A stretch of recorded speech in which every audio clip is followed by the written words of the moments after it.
Hello everyone and welcome to another one of these premier drafts of Dominaria United with Alchemy. So this pack has every pack has one Alchemy card, and this pack has the Diminished Returner, which is a really decent 3-drop.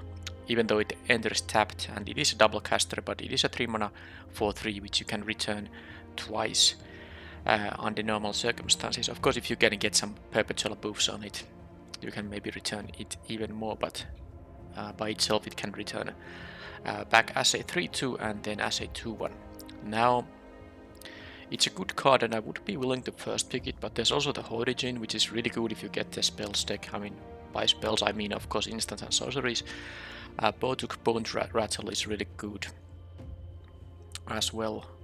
Also quite easy to splash, so even though it's gold card, it's not really such a big deal maybe for a 6-drop. Okay, but I think I'm gonna take the Djinn because this enables the most explosive things, and when you first pick this card you can really draft around it. So the default idea is to draft either blue-red or blue-black. Those are the best supported decks which have the instant slash sorcery theme in them.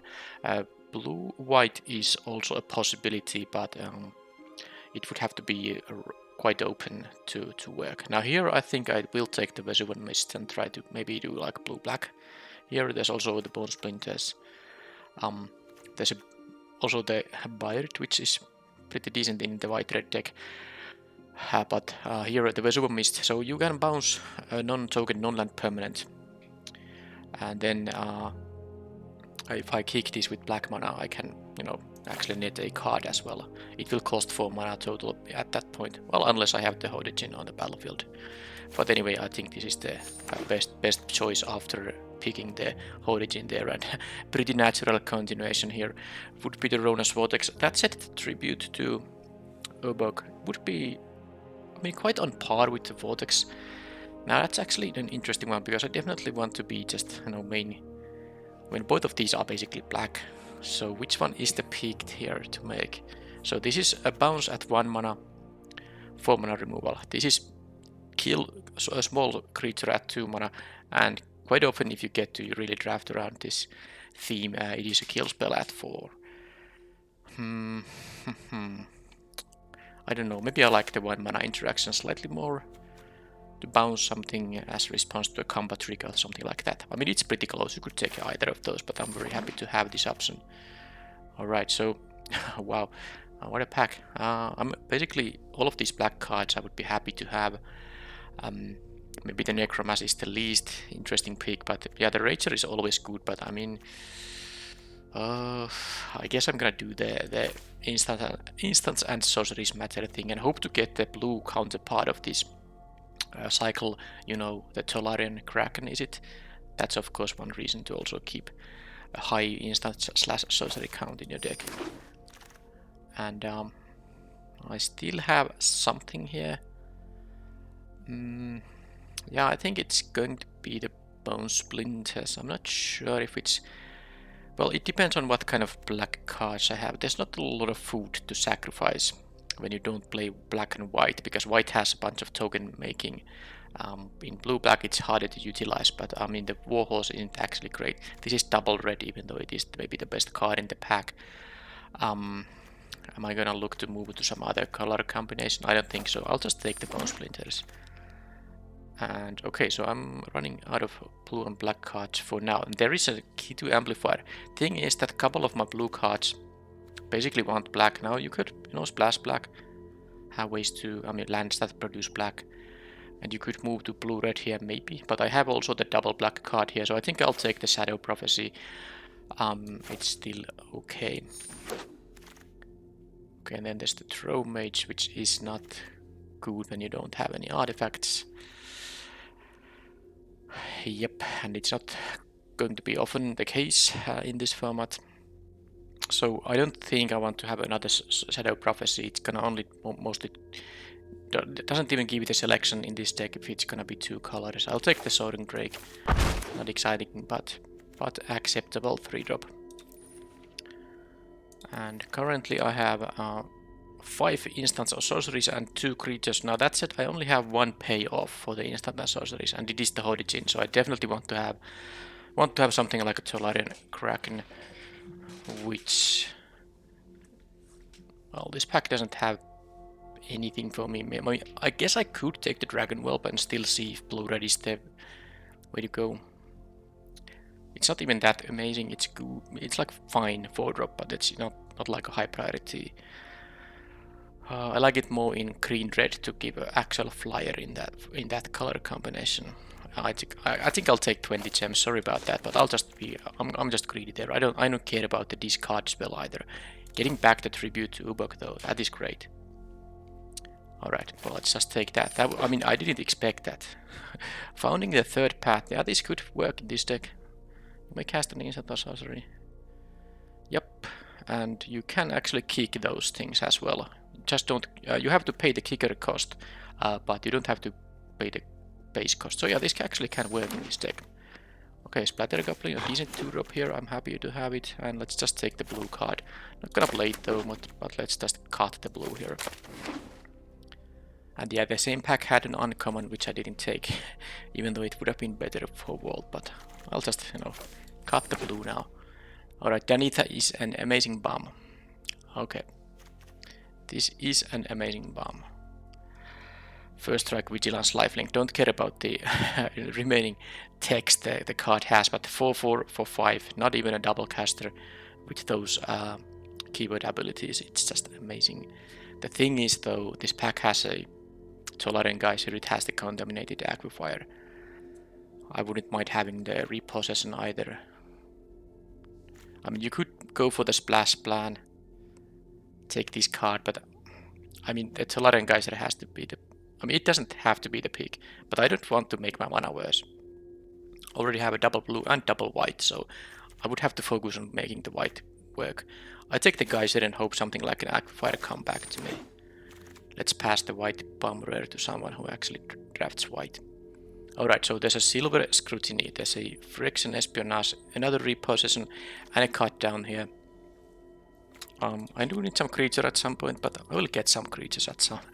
it's not gonna be too big of a problem. I do hope to get a lot of Tolarian Krakens though. Now, is the Espionage just going to be the better card than the Scrutiny? This is a 3-mana draw 2, this is a 4-mana draw 2. Now with bigger X, it's of course interesting, but this can even make the opponent discard a card. This can be a flash spell though, maybe that is the...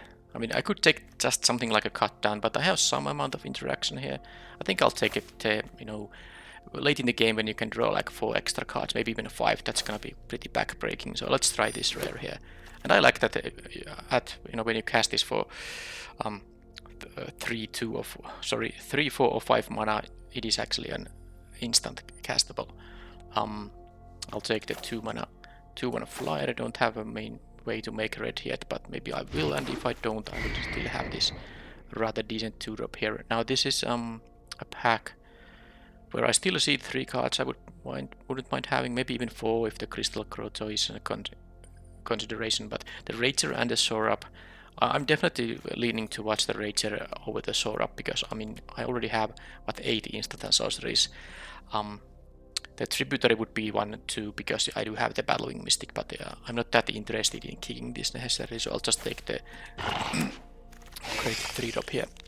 And okay, so no Tolarian Krakens, which is sad, but there is a Talas Lookout. And I think I would take an Impulse maybe over the Djinn of the Fountain. I think the 6 mana is a little bit too much, even though it definitely this deck does synergize with the Djinn, because I have so many triggers for it.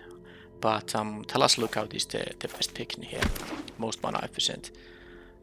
And another Lookout, Soul Tender. I mean, I have no real reason to play the Soul Tender other than maybe boosting the Horde Djinn, but I don't have either of the 7-drops that care about the stuff in the graveyard.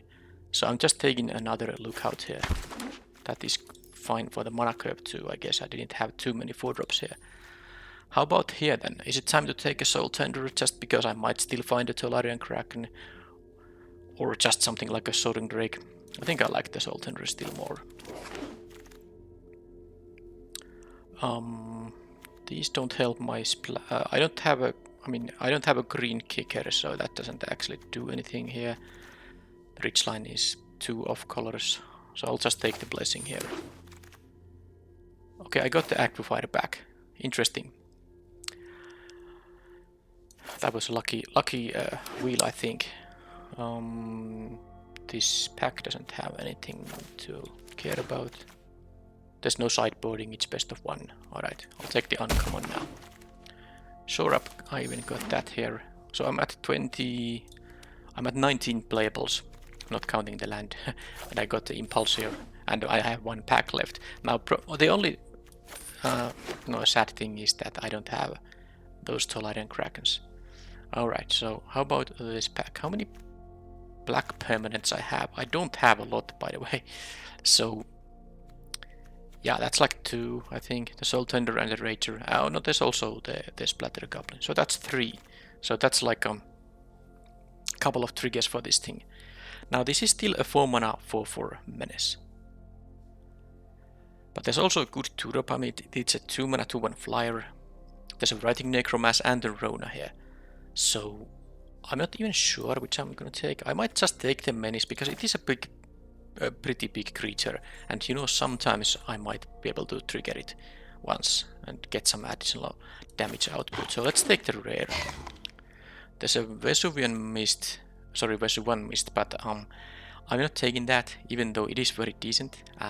Knight of the Dusk Shadow is, you know, both of the knights, the white and black one, are such amazing 2-drops. Not many cards in the format. I mean, not many uncommons or commons in the format are better than those, and this is definitely the pick here. There's no question about it. I still also need some 2-drops. Okay, how many Karns do I have? Only 2. Well, lucky me, because I get to pick it just because this pack doesn't even have that great cards that would synergize with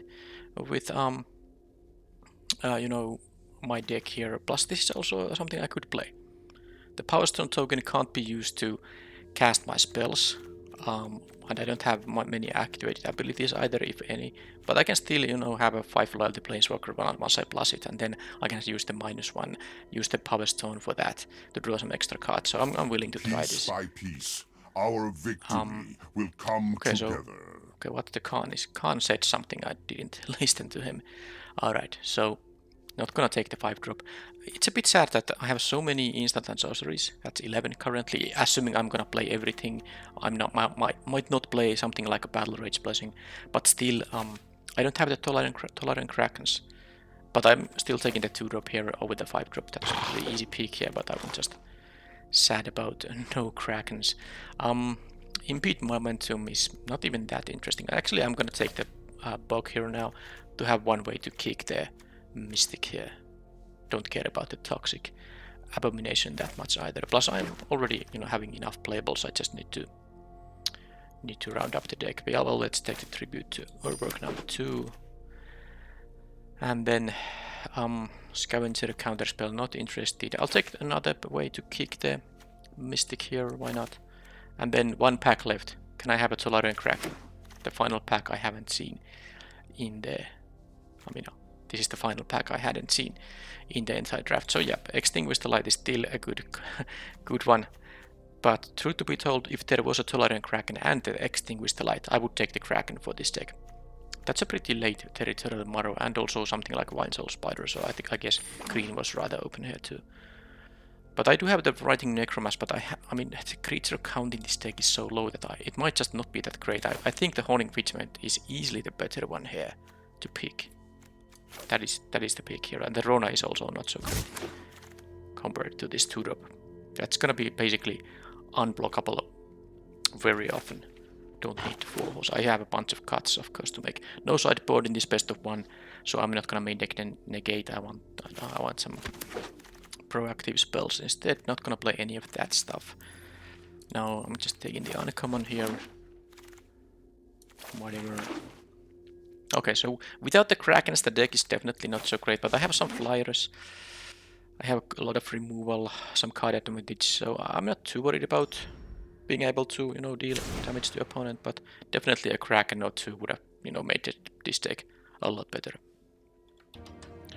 Okay, so blue, black, and colorless, so stuff I will not be playing here. I have some number of cuts to make. This is 17 lands. I'll cut the lands for now. I think with the amount of card advantage I have here, I definitely should play 17 lands. Because flooding out shouldn't be too big of a problem, especially if well, I'm gonna play the Silver Scrutiny for sure, but if I'm gonna play the Shadow Prophecy as well. That's 2 ways to draw cards. Then there's the Talas Lookouts, which, you know, often die into cards, or a card. And then there's the Karn, which can also allow me to draw extra cards. So, I'm not too worried about mana of flood here.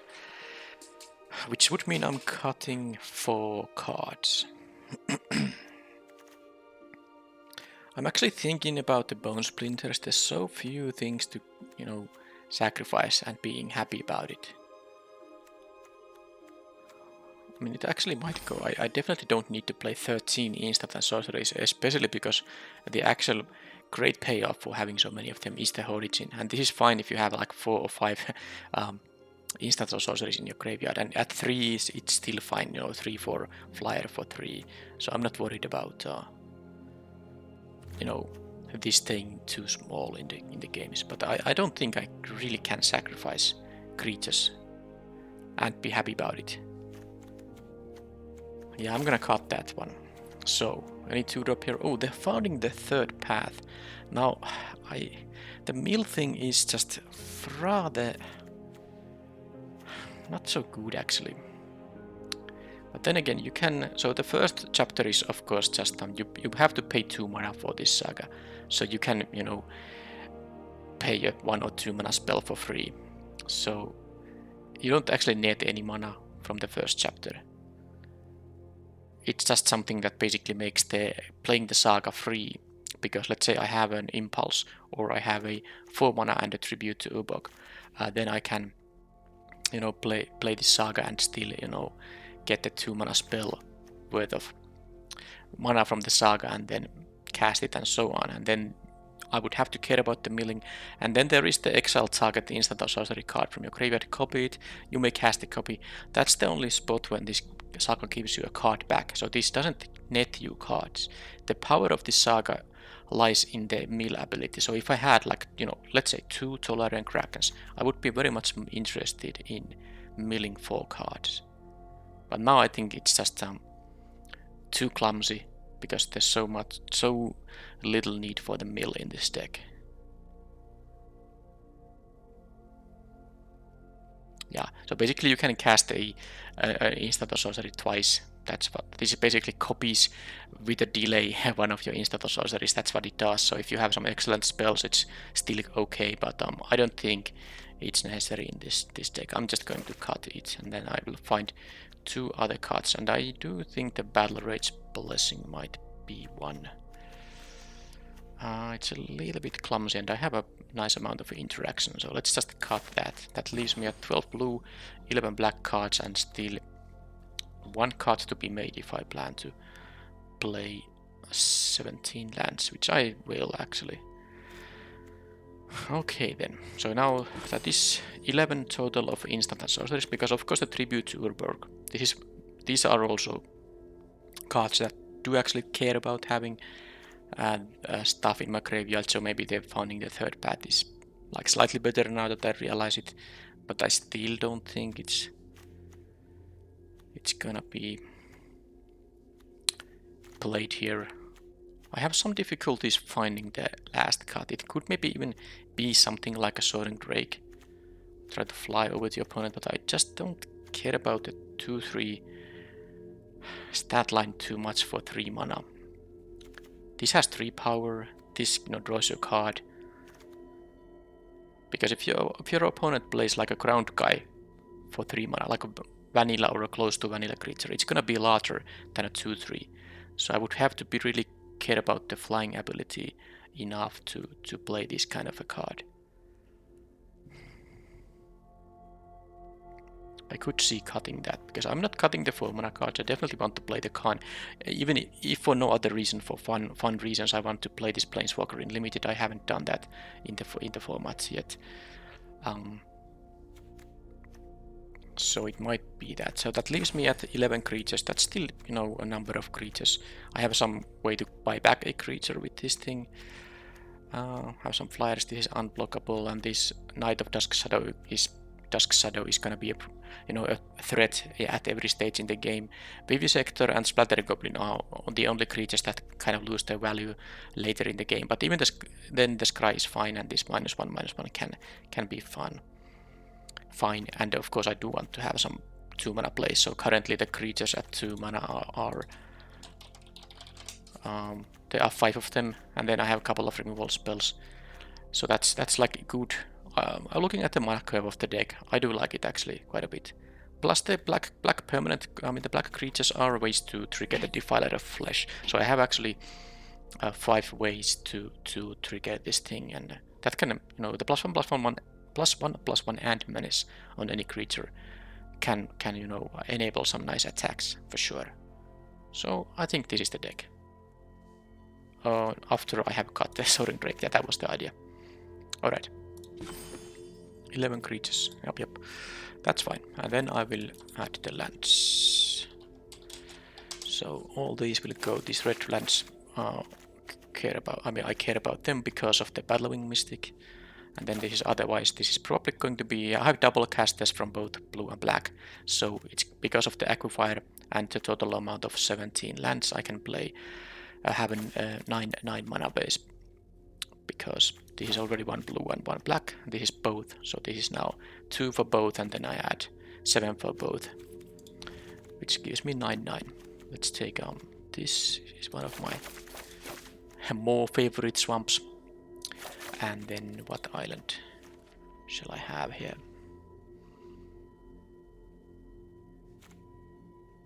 This one from Neon Dynasty. Alright, so there you go.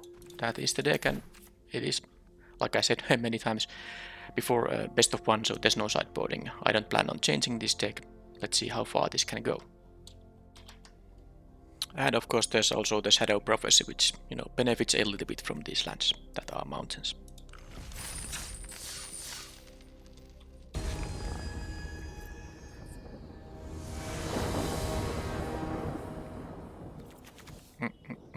I'm on the play. If I find 1 land, I can cast the Shadow Prophecy, and before that I have still the Vivisector, and I can use this just to bounce without kicking it to buy some time.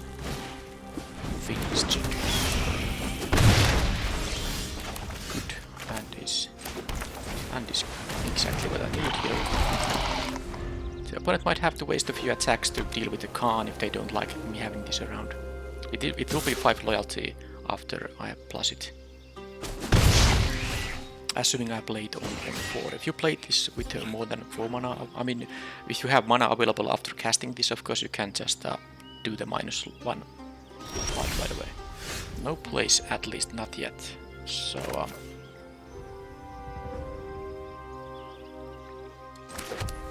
no, I'm planning to cast the Shadow Prophecy end of their turn.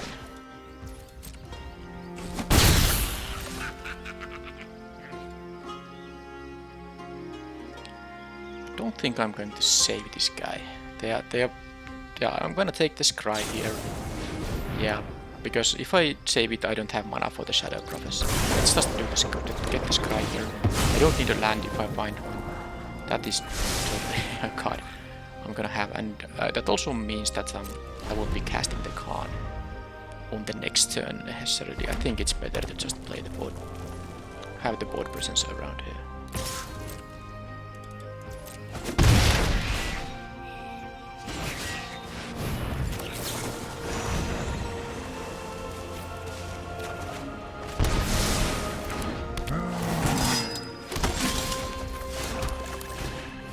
Okay, so I will trade with the Cavalier here. Of course, they can remove it and then I take 4 damage, and that's bad. So I guess one way to do things would be maybe to cast the Karn, make a Power Stone token, then I can cast this with the Sword Up. Because I do have the 3rd island here. I could have done that on turn 5. But let's hope they don't have a way to, for example, exile this, because that also wouldn't give me a card here. If they attack with everything, I think I will just maybe block the Chick. I'm not sure though. No, actually I would block the 1/1 token, but let's say they enlist the token and would attack with a Chick. do I want them to use some kind of trick here? I don't know. Let's see what they do.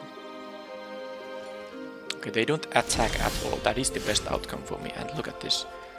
I got my 4/4 and I can have my short up here as well. So I don't have any need to do any kind of attacks here. I know I could attack here for 3, but I do like my later game. Late game. Oh, they did nothing on the previous turn. You know, I like how my late game is gonna look like when especially if I get the Karn going. I might just draw a card right away, but let's see. Because I could play this, then use 1 mana to draw a card and still have the shore up here.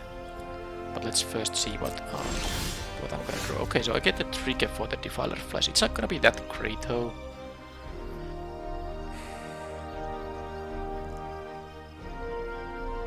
Kind of want to have the Karn here.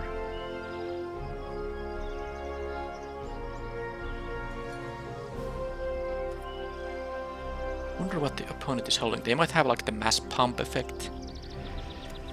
I'm playing the land for sure. I could plus or minus this. If I minus it, it will be at 3 loyalty. And I can have the... Yeah, I mean... I can do that.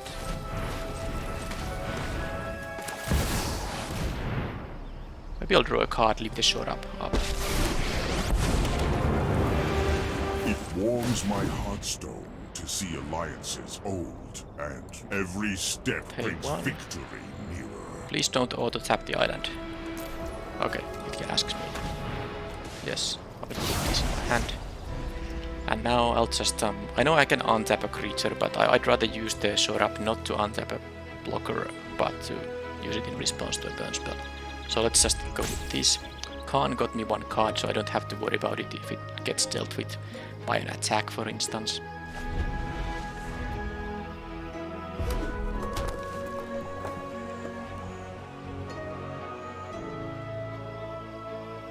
If they're gonna use something like a lightning strike there, that would be very good for me, in fact. But I want to start attacking here, so I'm gonna have to, turn on the aggression, because they might have some, very go-wide token generating and then a mass pump effect, because they are red-white. So I would be losing to such plays, so I need to start progressing here somehow. But let's see what they find. They haven't played anything after the lightning strike. Was that the last one, or no? That was after the Cavalier here. Okay, so they can throw guys. Oh, if they can throw guys to any target, that is not great now. But so maybe I should just draw another card here. So I can bounce a non-land, non-token permanent, and I get duplicate to my hand, and I can pay it with any mana. So I would get my own Cyclops here. Pretty good.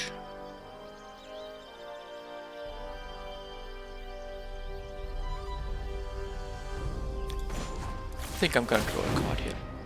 1 card is enough, even if it's a land, it's fine. We need answers. I mean, of course you always get the 1 card, but you have more selection if you pay more mana, but if I draw something expensive, I want to have as much mana available as possible. I think I'm gonna use this one here maybe. Okay, that is really good. Okay, so do I want to have 5 or 6 mana here? Do I play the tapped? Maybe I should play the Soul Tender. I don't want to pay any life though. This will just die though, the Cyclops. But I want to attack for some amount of damage here.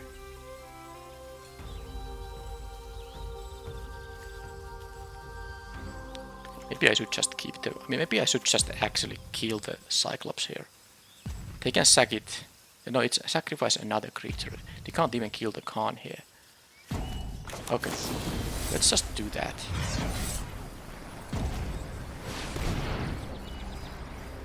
I mean, it doesn't kill it, but it does. It does. I'll put it away. Alright, that is fine. I still have the shore up. The Karn has drawn me 2 cards. This can bounce any non-land, non-token, including my own. I could have another Defiler of Flesh if I want to. If I need to, you know, bounce it for some reason. Of course I can't do it right now because that would cost 4 mana.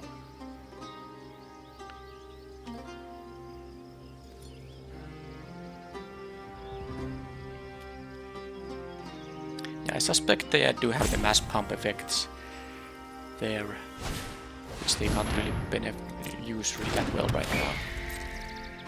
Okay, that's fine. Maybe I should... Okay, Solarian Geyser, I think it just buys me a nice amount of time. I will bounce the Protector here. I could bounce the token as well, but I like to bounce the Protector. Let's do that first. Another one of those guys. I'm actually gonna plus it now. And then I can use, you know, this mana to activate the ability there. And then I will in fact attack for 3 in the air. And then I'll take other lookout and have mana up for my trick. You can also start going ultimate with this thing, because of course with the Power Stone tokens and the emblem it's just gonna win the game. But I felt like I would rather drew the cards there.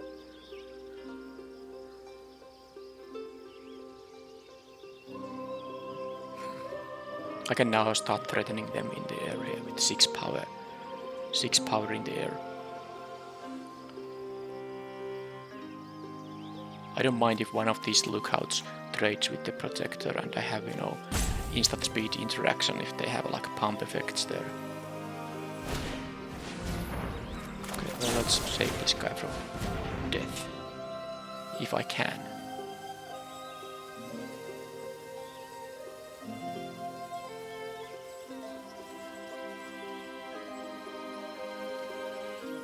I'm still netting a card if they respond with another removal spell. It wouldn't be a bad thing to trade a shore up with a runic shot and then still make them use a card to kill a lookout. That nets me another.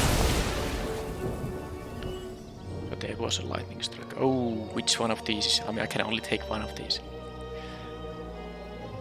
I mean, it's gonna have to be the Scrutiny, I would assume. So much mana available here after all. I'm not gonna take here. I think I'm gonna start ramping up the Karn here, creating Power Stone tokens.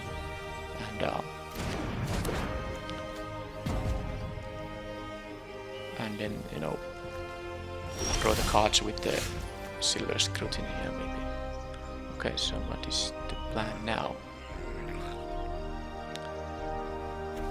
Maybe x equals 3 is enough in here.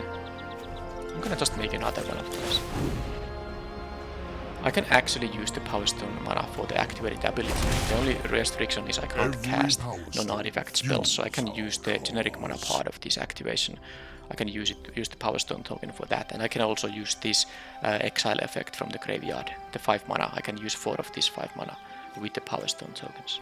Now, I don't feel like using too much life here. This would leave me 6 mana. I'm gonna cast this with you know, the mana, and then I'm going to attack with... I think it might be time to actually attack with the Defiler of Flesh. Make it a 5/5. I leave the Soul Tender for later, and I will leave the Lookout here too. I can still pump the Knight of Dusk Shadows multiple times, 3 times to be precise, and it can block the Cavalier here. I still have the, you know, the Resurgam Mist and all this. I'm not too worried about anymore. I mean, about their, you know, mass pump effects or stuff like that. I have too much life for that to be an actual threat. And they have to start making blocks because they can't take my attacks that many times anymore. And yes, most likely I won't ever get to 7 loyalty, so maybe I use the second ability. Maybe I use the second ability there on the next turn, but let's see if they find actually anything. They did not. So let's see if they attack. There shouldn't be any attacks for them because my knight can pump. So if X is 3 or less, I draw X cards. I'm gonna do this X equals 3 here. I mean, it has flash if it's 3 or less. It always draws you X cards, but the most cards I can draw now is this, which is totally fine. Okay, so I'm at 14 cards. I'm not getting decked yet. So how much I can attack for 5 in the air because this can't block. I can, give this a couple of pump effects. So can I? These both have menace naturally. Basically, they can only block one of my creatures. This can't block at all, and the ground guys have menace. So if I bounce, can I kill this? No. I'm actually going to use this and pay 2 here with the power stone tokens. Everything is coming. Okay, well these are not needed, so let's untapped land. I guess I'm just going to play the untapped land. And then Splatter Goblin. I'm gonna pay life here. And I'm going to give a boost to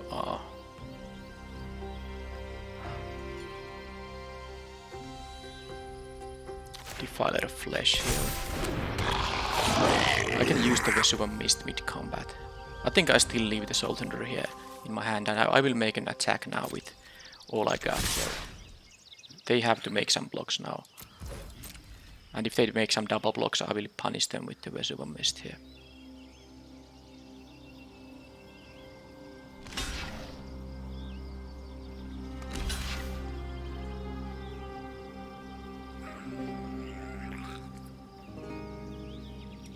So do I want to them to I guess I can make them recast the Astor because it's more expensive. So I will bounce the Astor, kill the Cavalier here. I don't have a lethal attack here. I mean that's 5 damage plus. Can I pump it 5 times? I can't. So let's just kick this thing and return this guy. I get a copy of one, which I don't actually plan on using here.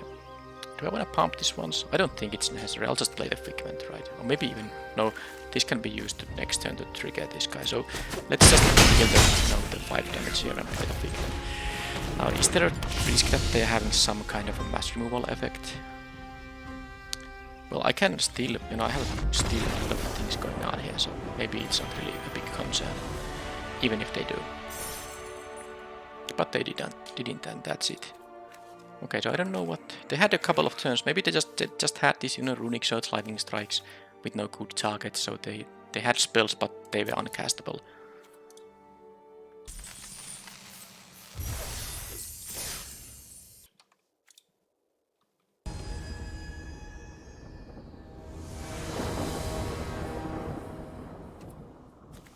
Okay, well, I'm keeping this. I have no blue cards, and I can cast 3 of my spells, and the knight is really good, and then there's the Living Legacy, which I can cast if I draw any land.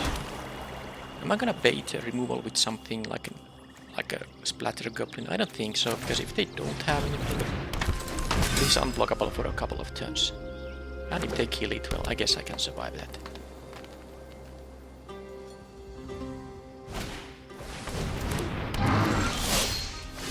Okay, so I did draw a couple of 4-mana spells, but they are both black, so even if my 4th land is going to be a swap, I can cast everything. Plus I can use the tribute on the Steel Crusher if nothing else, and I think I'm gonna try trading here.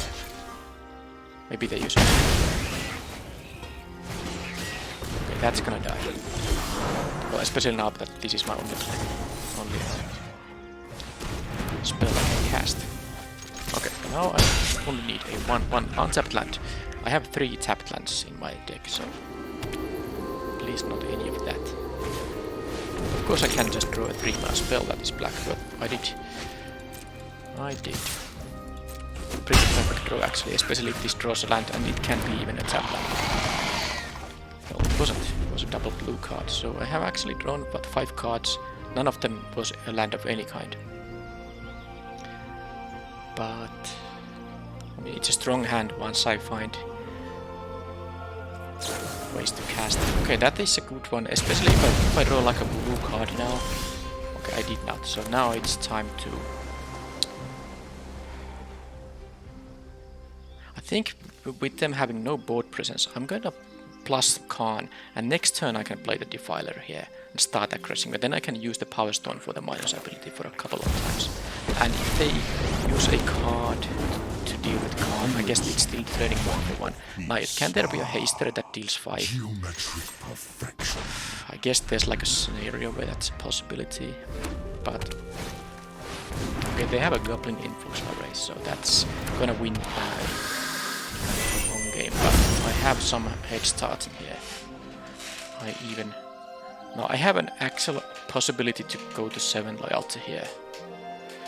Because I can kill this Rootwalla. Unless they go to Hasty Goblin. There are actually a bunch of these. 1, 2, 3, 4, 5, 6, because that can give haste to itself. And this gives a hasty attacker, so there's like a 50% chance around to get a haster there. Now I can use the Phyrexian Rager as a blocker, but I need to get to 6 and then I need to get to 7 and only then I can ultimate it. This is a really tough question because I could just draw 1 card using this mana here from the Power Stone, play a Defiler Flesh for instance. Or actually I should kill the Rootwalla. This is really tough. Maybe I try the Karn thing. I mean it's something I can try. It's something I can try. So what I'm gonna do is I'm gonna actually just kill these, get some life. And then I'm not going to attack with the Rager, which is very counterintuitive, but if they have a haster from the Goblin thing, I can now block it. Yeah. That's probably one of the worst things they can get. This is just a random. You don't get to draft from that spell. Okay, why would they... Couldn't they just... Oh yeah, I understand, yeah. They needed to play this to make this cost 7. And then they sacked itself. Alright, that was fun. Anyhow, let's go to 7 here now. If I get 3 tokens that can ping for damage, that should be winning the game. I can let Karn die to the ultimate. And let's just... Geometric perfection. I don't necessarily need to do anything right now. I will get rid of this anyway. Let's not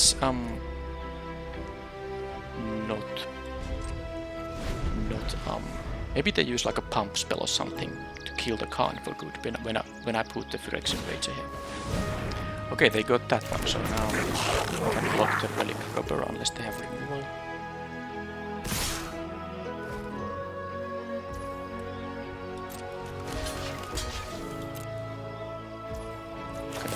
Hope they don't have a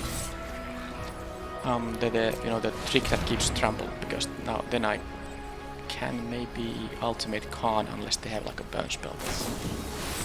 That's not a trick that gives trample, so I'm gonna get to ultimate it.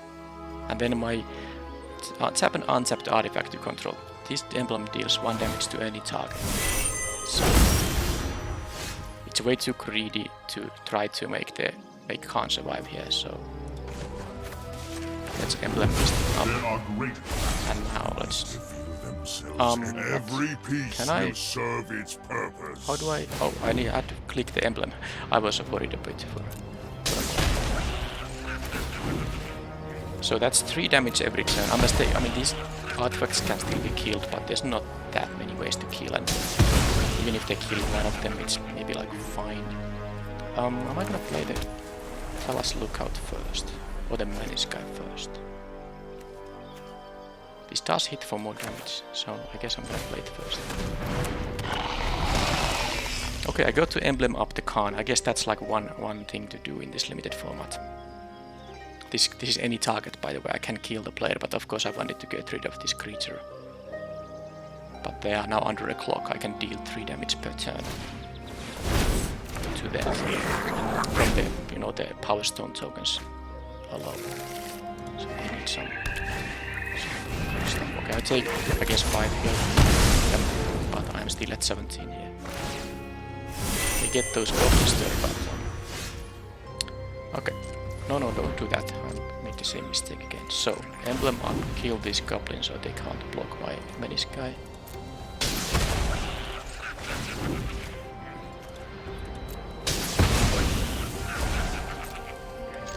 Attack for 4 and have a flyer, which they can block with that thing, of course.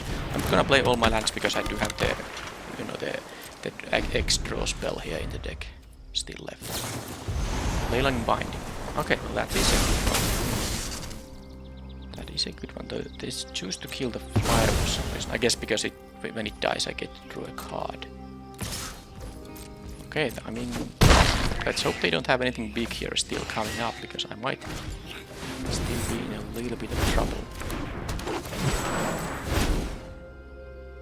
Except that, no, if they can't block the Defiler or kill it, I will win. But they found, because I can, you know, put this into their head, and then of course finish them off with the next turn with the Defiler and the remaining of that stuff. But they got that stuff there, so okay, what? Alright, fine. That's the influx array doing its thing. So how do I win here? I can kill. No, I can't actually kill enough of that.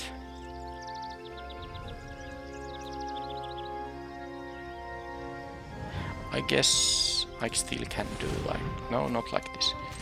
Man, this combination of stuff they got there, that was nasty. So the Arsonist dies, the ping isn't too lethal now. Then I can kill a 2-2 and a 1-1, and they can still block my guy, but at least... Okay, where's Super Mist? Now, does this give me a victory? I get to deal 3 with the Outrider. Well, not exactly. Also, I don't want to bounce it because I get to... I take 5 from it. Okay. If I attack and they put everything there, I can kill a 2-2 and a 1-1 and kill the remaining. So there's no point pinging anything right now. I just attack and see what they do here. Okay, that's one way for them to do this stuff too.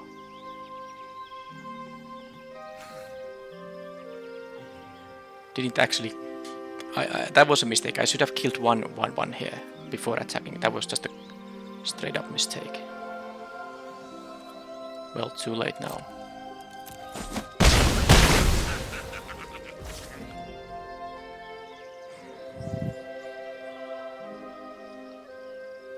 I mean, whatever I bounce here is gonna be... And I can't even cast the Outrider, by the way. I do need... I can only bounce one of these. I can kick this thing though. Then I can block to kill this guy.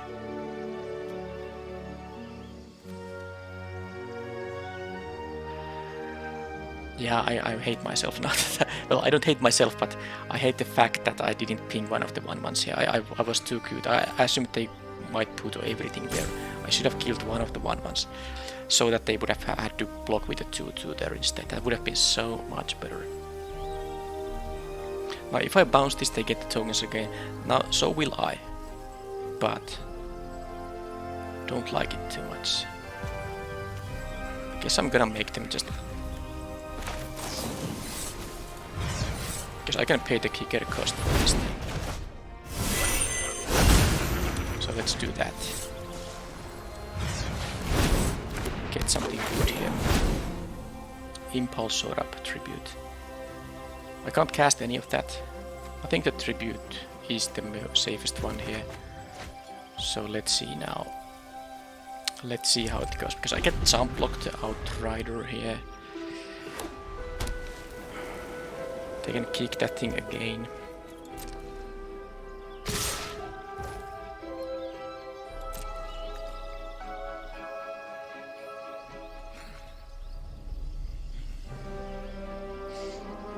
maybe I should just block the chief and then kill the Outrider with the tribute. And then you know, ping their face with this thing. I think that I'll do that. Now I can just ping this twice, of course, that's a thing I can do. But I like this more. I don't know what they're having there, so I'm very careful about a lot of things now.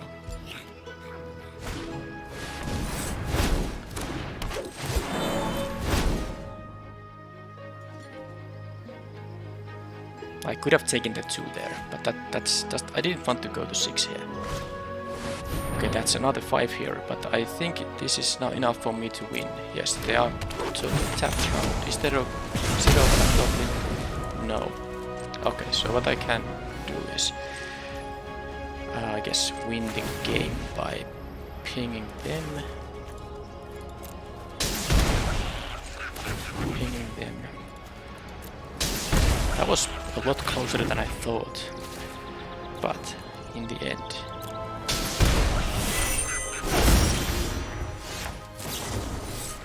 the menace here is really important now. I guess not, because I could ping this thing twice, attack them to 1 and then ping them to... yeah, so the menace wasn't actually that important. Now, it was of course important earlier in the game. Okay, so that was Karn emblem in action, but it was a very close game. I took 10 damage from 2 Merry Outriders. That's a dangerous domain card.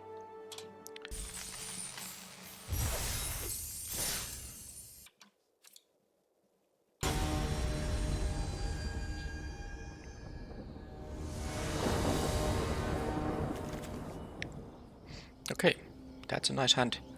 2-drop, 3-drop. I am on the draw though. Yeah, this would be very nice to be on the play with the flyer here.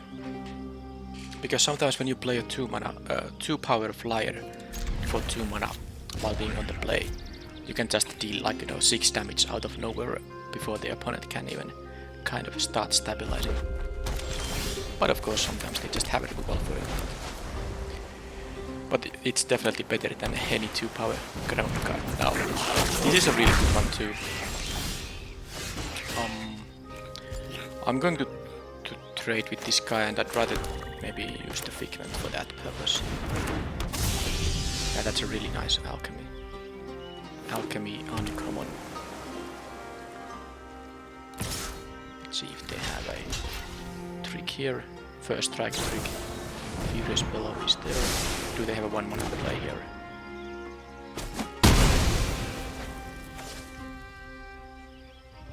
Well, they do have a 1 mana play available, apparently.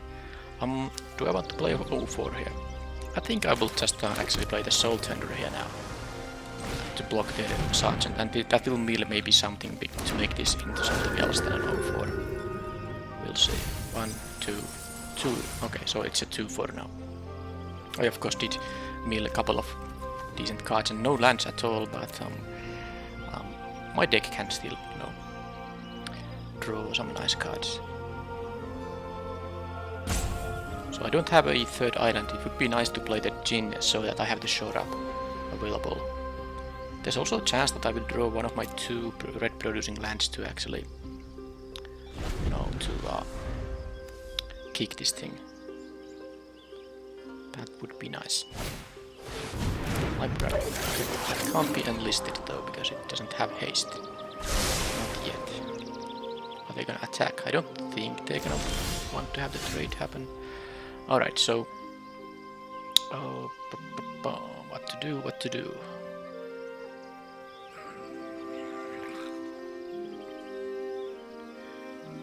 If I attack with the Soul Tender, they are just not going to block. If they block with the Librarian, I wouldn't mind.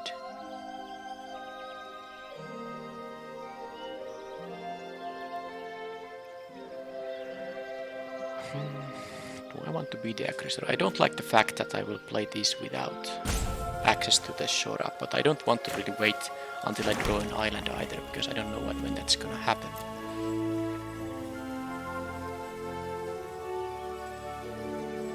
They can enlist the Librarian and get another copy of it in the top 5 cards, and it will have also +1/+0 and haste. That's really relevant for this copying ability, or conjuring and duplicate, I mean. +1/+0 and haste. This would be a 4/2 haster for 3 mana. I don't want them to get those into their deck, but I don't really want to have to actually make a decision. Okay, fine, I'm gonna do it like this. I'm playing this Djinn here and I'm not attacking with the Soul Tender. At least, maybe when they're gonna get one of these librarians, there's no way. There's no way out of it.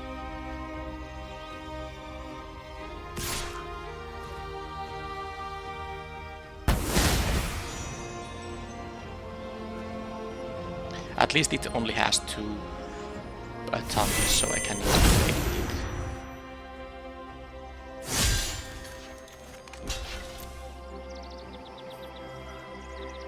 More tricks. Okay, they have more of these pillows. I'm happy this guy doesn't have trample. I would be at pretty low life total. Anything good to return?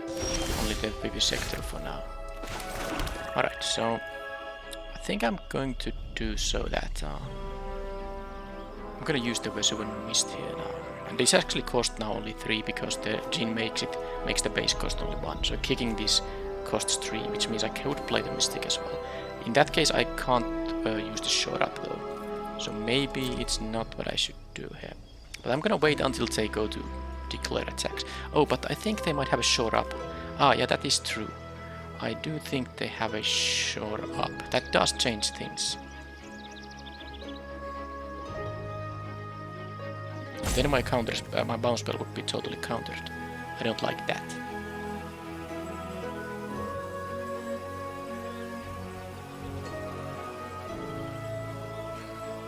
Maybe I'll just play my Mystic to block the Sergeant then. Okay, they are having some thought thinking there. Alright, so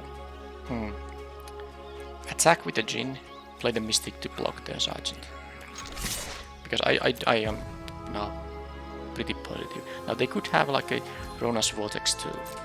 But the Shore Up, if they have a Shore Up, I don't want this to totally get countered. So let's play this thing, can't kick it, not that I would kick it with these cards in my hand. And they're gonna get, you know, more of these librarians, I guess. So a couple of Furious Bellows have been used. Okay, Fires of Victory there.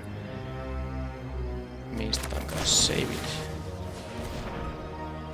I guess I could have... No, I can't really untap the Djinn here because they're gonna enlist the Librarian, which means that this is still gonna be a 5 power creature.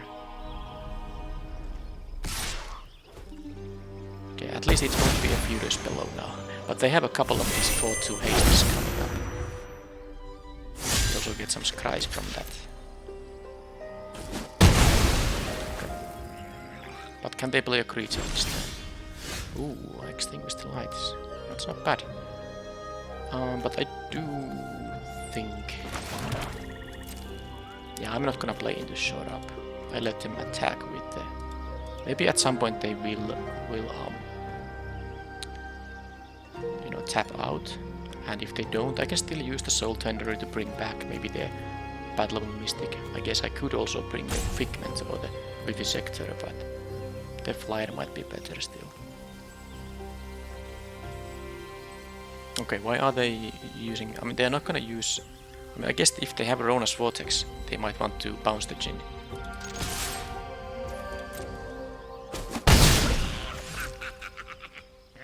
And if they do that, then I'm gonna Extinguish the Light while they are tapped out. Okay, there is one of the Librarians. And they let them... Okay, they don't... Actually, did they draw land? No, they didn't because they drew this thing, so they are not gonna play randomly an island here. I will just use the Extinguish the Light here, I think, to deal with the other...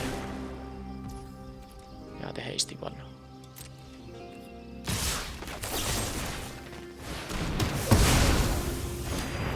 Now I'm ahead in the race. I could also bounce this to get one of my own. But it's not so good. Just a hit. Okay, that is a good one.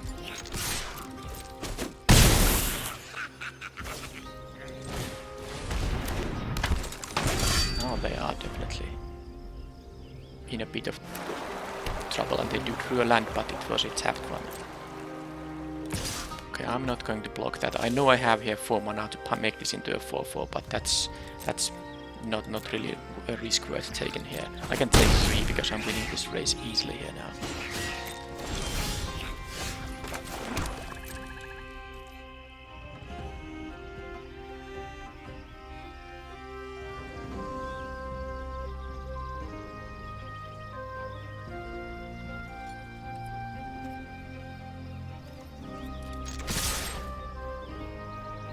I think I'm gonna pump once. That leaves me still 5 mana for the Soul Tender, and of course the Vesuvan Mist here. They're gonna go to 4 now. Dealing more damage might not make much of a difference because both of these creatures threaten to deal 4 next turn anyway. Okay, they can have another Doors. And then they are losing to my Djinn here. I can in fact use my Vesuvan Mist now. Because if they have a shore up, that means they can't do anything to the Djinn. Oh. Well, I guess I'll take 7. There's nothing taking 1 mana, right? Yeah. Alright, so they were stuck at low land count. But then again, they did put 2 of these non-lands in the top 5 of their library. So... well, anyway, that was an interesting match.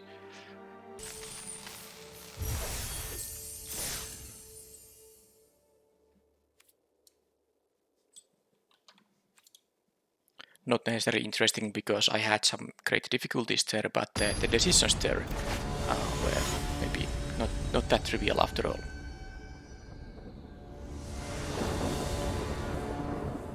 I go first. Not to drop, except yes I do. If they play something I can remove with this thing. I have my both colors.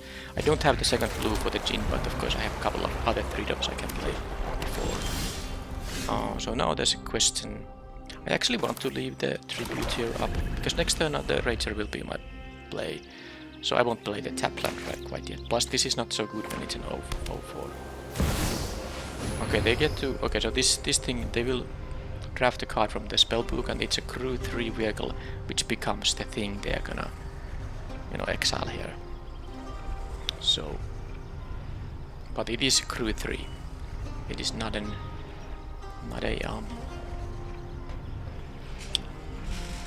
you know, an easy thing to crew. And it will be this attacking creatures get double strike. Yep, played Historian. So if they're gonna play a 3-power creature, they can crew it and then can't do much about it. Maybe I'll just go for the Soul Tender in that case, because if I can't block it, might as well play the you know, the thing that has more power.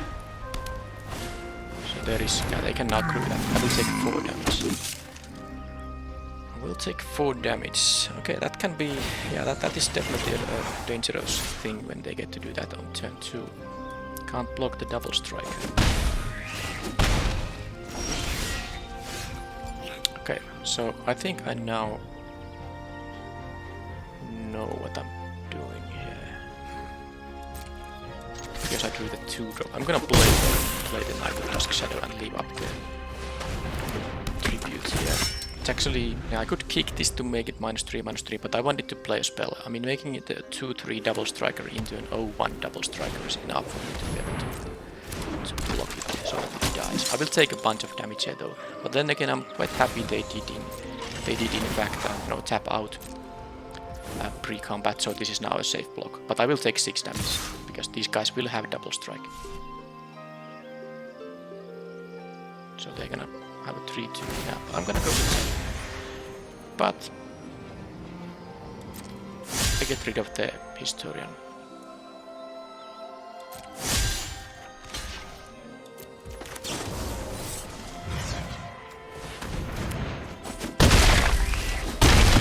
Somehow survive. Yeah, taking 2 damage is not exactly ideal here, but oh well. Do I want to leave black up or blue up? Maybe black, so I can pump this thing at least. Okay, so I'm not gonna still play the Aquafighter though, because I do want to play my Djinn, which is at least a 2 for at at this point. I am willing to just make some trades here, I guess. I don't need... Yeah, because pumping this isn't gonna be like super... Well, it is relevant in the sense that I can then block it with a, you know, this 3-3 and the 2-2 on the 4-4. So they can only take one of these, assuming they have no tricks, which of course can easily be the case. Then this Soul Thunderer can block the Cavalier. Yeah, maybe then next time I play this, get an untapped island and then can play the Djinn after all. Okay, sure, let's try that, because I'm losing to, you know, tricks anyway. I can't really plan around playing, you know, you know, not to play into combat tricks. Although this is interesting now that they didn't even... Okay, so the fact they did not go with the enlist here, that's almost surely meaning that they have a +2/+1 trick here. Because why attack this into my 2/2s? I'm smelling a +2/+1 here. And against that I can actually do exactly what I planned here. They can also have the +3/+0 and first strike, but like I said, I don't have the luxury to play around every possible combat trick they might have. Because now if this gets an extra point of toughness, I still will of course kill it. And this will die as well, if they have the +2/+1. Now, you know, could be indestructible lifelink, +1/+1 counter, all that. But I hope they have only the one thing I mean the +2/+1. But they have a joint forces instead, which is, you know, exactly alright. Now that makes this block the worst possible. I lose all guys here now, they lose nothing. Okay. But like I said, I can't play around every possible combat trick. Okay then.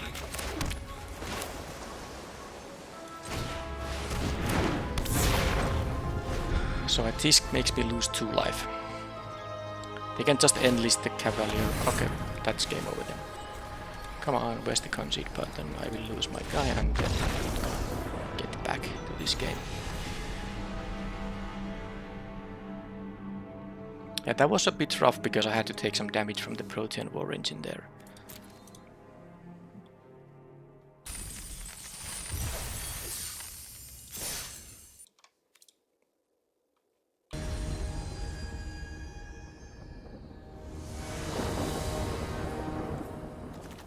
Okay, now I have a pretty nice hand. Well, I mean, I don't get to add much to the board, but I can at least play my cards, and I do have the tutor here as well. And there is some interaction too. Alright, so what I'm doing here is I'm just going to play the Prophecy to attack for 2. Okay, well, that's land. And then I can still block the Hellfist, which I think I will, because they get the free life and scry here.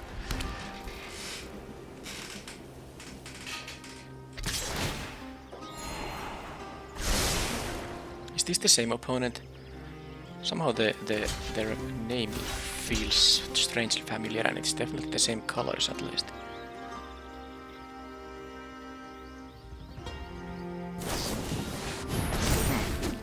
Also the one card that beat me in the previous game.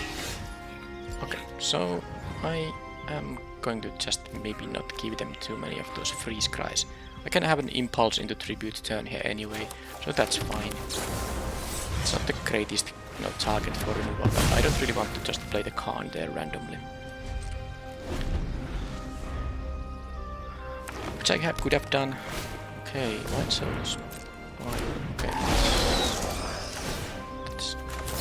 So far. Alright, so can I have everything? Oh boy.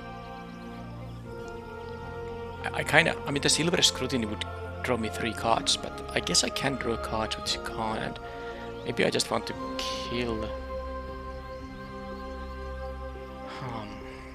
I mean, I did want to draw all this, maybe, but...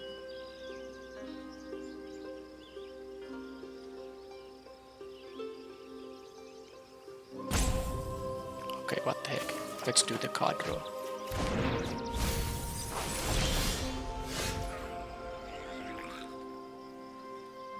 So with that,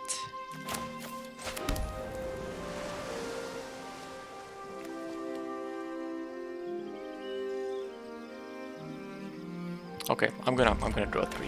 I can do it with flash.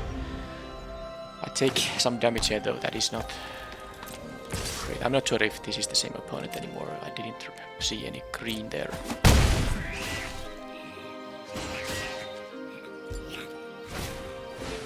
Berserker, okay.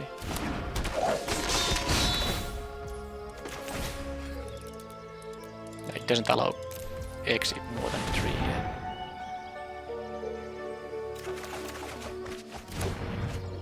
Okay, now I can start playing some actual creatures here. With 6 mana I can do... I can do the Knight and the Soul Tender and leave up a short up. That might be okay. I'm willing to trade the Knight with the Spider there. Yep. They can enlist this guy though, but I guess the short up comes into play in that case because it's still gonna be a 2-for-1 for them, but I mean I just got a 3 card draw. Okay, now I milled lands, which is good. I don't need any more lands here. So they will enlist, make this into a 4-3. I will block with the Soul Tender, and then they will try to kill this Dusk Shadow, and I will use a short up in response there.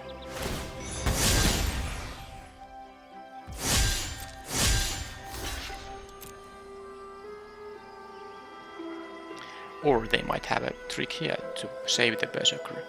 That could be the trample trick. That's really dangerous, and it is. I take a lot of. I will take 7. Okay, so this was just very bad. I'm at 8 now, so I need to okay, need to be very careful. So it's time to.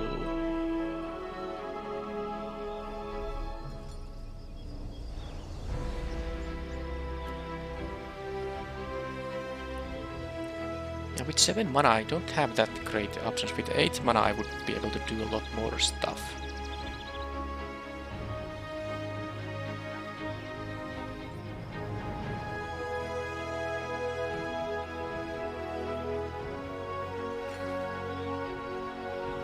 Yeah, that is quite bad actually. Yeah, the Berserker is a really nice card. Because of the death trigger. I wish I had my Cronus Vortex, but I suppose it's somewhere here now. Yep. Alright, anything to bring back with the Soul Tender? Not really. I mean, I just have to play the Lookout. I don't think there's much other to do here, and then I have the short up and the Mist here, but I can use only one of them.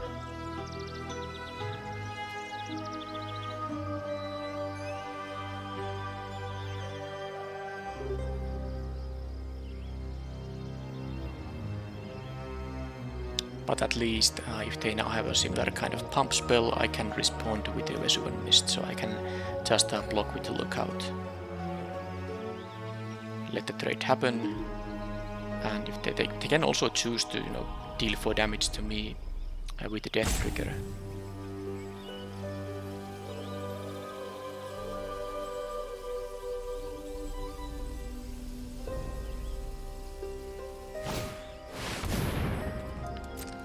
Okay, that's another Trampler, very dangerous, which allows them to make this into a 6-4, 6-3 I mean. Okay, can't use my mana for anything too relevant here, because I want to kick this thing. So be it. Okay, well now I have an 8 here, which allows me to do some stuff here.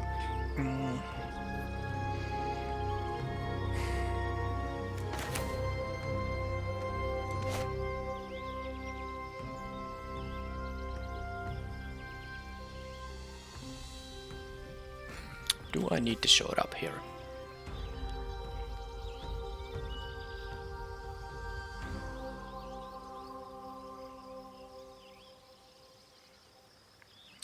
think I kinda do.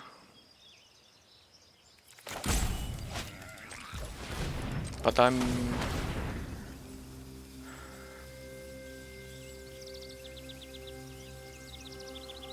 can't let them enlist this guy, it's too risky. I'm going to just bounce it while I can. Yeah, this is really tough. I think I'm gonna just keep this, do this. I can't cast it yet because it requires 5 mana, but I can now either play a lookout number 2 or even the Karn is, but I guess I'm gonna just play this thing. Yeah, fine, not attacking with everything, and then I'm gonna give them the 2-for-1s because after all the lookouts are 2-for-1s as well. So they can now choose to use the Berserker here. As a attack as a 4/3, I will block with the lookout, and then they will kill a free creature of their choice or deal 4 to me.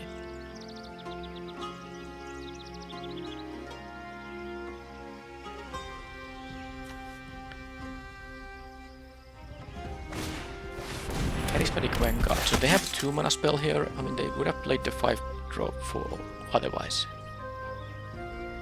So what is the spell? Moral Charge. Okay, so they can negate another of... Oh, they didn't attack. Well, I'm no longer sure what's up.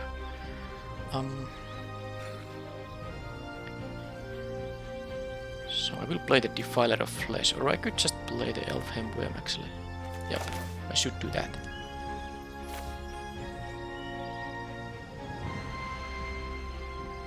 Okay, let's do the Vigilance Trample guy.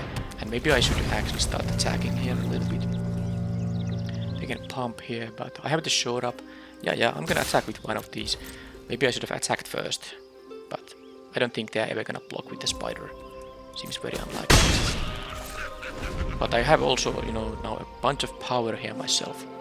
So I do have, you know, capability to deal some serious damage with my own attacks once I'm in a position to start attacking. I wonder if I ever get to do anything with the Karn here. There's the worm. Then he attacks. This has Vigilance and Trample, so I'm happy to get to attack with that guy.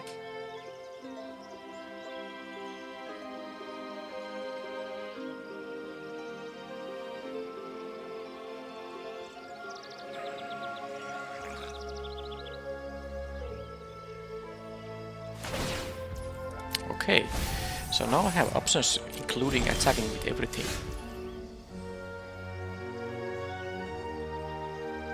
That might be a little bit, you know, ambitious here. But that forces them to make some blocks. So here I am threatening to deal 11, 13 plus some pumps. So I guess it is lethal if I use 6 mana to pump here. So they need to at least block something. But I will have 3 of these on, they're gonna be tapped. I have a short up though. Okay, I think I'm not gonna try to win this turn, but I'm gonna do this attack here. They can take 8 here and try to have a win on the next turn. If they block with the worm, I would be happy. Or if they block with the spider on the lookout, that's fine as well. Okay, that is really fine, because that means they can't make a 6/4 Berserker here.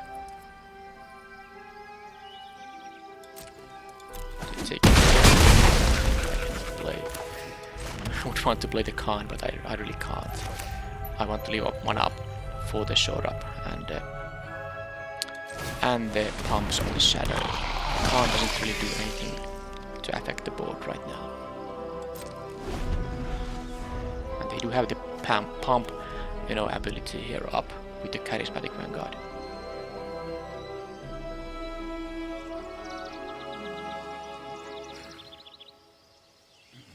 Do I have a black permanent spell here? I don't, so I can't get this trigger with the Soul Tender. If I had any black creature here, but I don't. So I have to make some attacks, or I'm actually going to start eating their life total a little bit. Alright. So they are going to end this. Oh, but that means they have no tapped. I mean, all the blockers will be tapped. But of course, they can play other stuff there. But and they do have 5 mana from the up. So let's see what happens when I make my blocks here. So I'm just going to.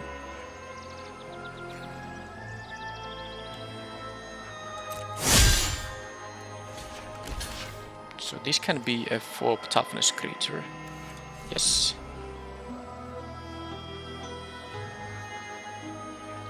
Which means I have to use the Defiler of Flesh there. I think I want to draw a card.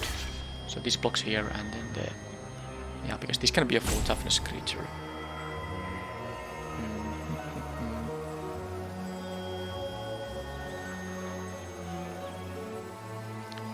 Although if I put this there and then pump, they might not.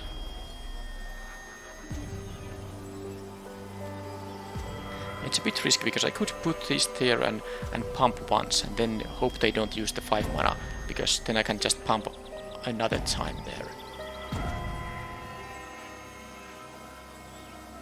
I kinda don't want to lose the Defiler, but maybe I have to. Maybe I have to. I can get it back, I guess. Fine. Because I need to save maybe some. I mean, I will use my sword up to save that guy. If I put this there, pump once and then pump twice. No, I wouldn't pump twice unless they have to. Unless they pump with this guy. Are they gonna play around sword up? I guess I'm gonna do this. This is the less risky one. So let's do it like this. That's fine. They might even burn my face and have like direct damage coming up.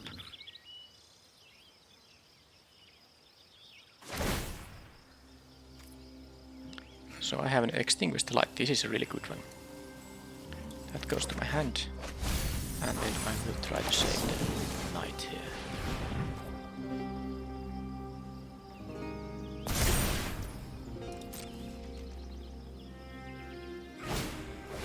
Just a Steel Crusher. This is not an artifact, so they can't kill that with it. But they have some hasters coming up, but I have 3 life coming up, so let's see. Okay, that's a good one too. I think it's just gonna be an attack with both of these. Kill the Vanguard, have a blocker up. Yeah, I'm gonna go to 11. So they can't block here. Am I gonna pump here? I'm just gonna do this now. Yep, let's do this now so I don't have to do the math in a hard way. So I can't play Karn anyway, so I might as well use the pump ability once. Because I will play this Goblin for sure. So now I threaten lethal unless they leave the spider to block. And who knows, maybe I can actually... They had that kind of removal spell there, okay. That doesn't have haste. It's one of the enlisted guys.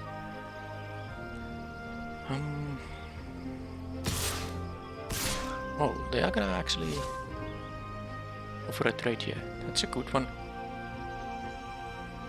Good one for me, surely.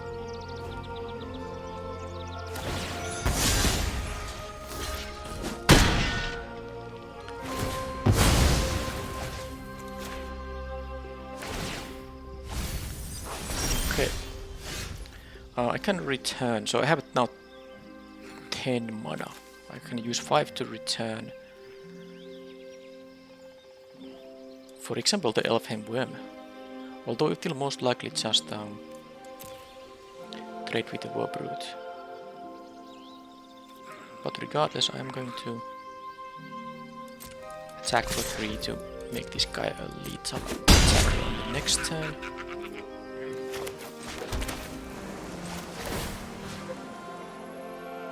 I mean, I guess if I take another lookout, but problem is they might have a hasted. I'm looking at 6 damage. If they have 5 extra damage, I think the worm is the safer play here. I'm gonna do the worm here. yeah, the Karn is the only thing left in my deck. Now I can get a card with very nice amount of selection on the next turn. So they have a haste and bridge guy here now. And that means they have to leave one of these. Okay, but actually this has trample. So this is also lethal against one spider. So they do in fact need to leave the Warbrute to block. They have to do that. Otherwise they will lose. Because they have to block this and they have to block this with something else than a spider.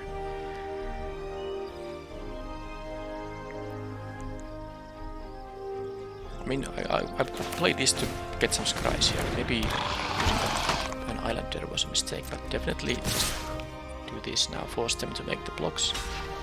And that have to be double blocked, and then I'd rather kill the... maybe the 3-4 after all. Yep.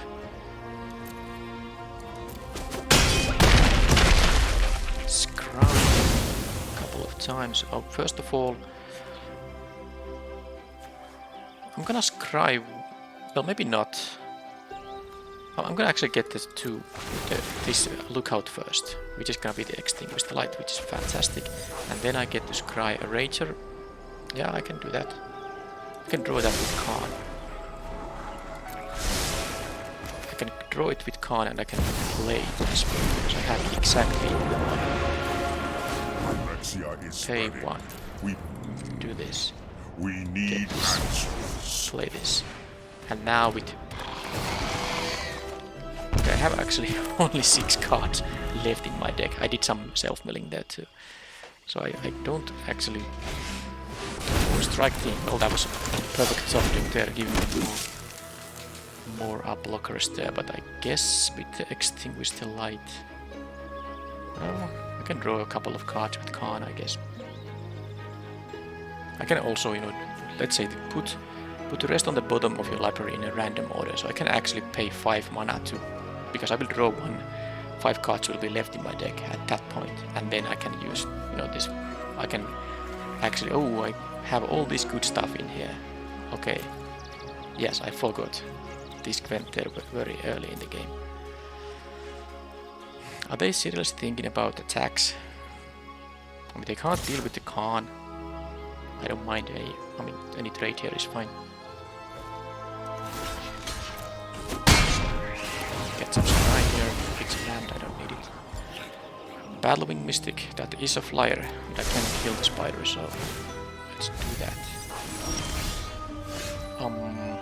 So if I pay 5 mana for this thing, well, no, I'm just gonna... no matter what happens, well, actually I should. So I need 2 mana for the Mystic, so that means I have selection of 3. Okay, I can do the Geyser thing. So maybe I'm gonna do this and pay 3 mana. Every step brings victory. Is this enough? I mean, is this too much? I don't know even. Let's just pay for 3. Pay 3 here and do it like this. I mean, Holy Djinn is here too. Alright. So do I have 8 mana? I don't... okay, so okay, I'll take the Djinn here and then... oh, but Djinn makes the extinguished light cheaper, doesn't it? Yes, this is the perfect one. So I can do this now. Yep, that is correct. Now I can do this and I can still cast the Battling Mystic. Now they are gonna... I mean, I don't mind if they block or not. I have 4 cards left in the deck. I will leave the tribute. And now they have to top deck something that deals with the Djinn. And a creature isn't enough because I have the kill spell I'm about to draw. Okay, so this was the same opponent, was it? It has to be, right? I just didn't see any of the green stuff in the previous game. So there's no way to clue this, so that's just what a game. I get to use the Karn in the end. For a long time it seemed like I won't have time to play it, but everything traded off and I get to use it, and I think I might have even needed it there.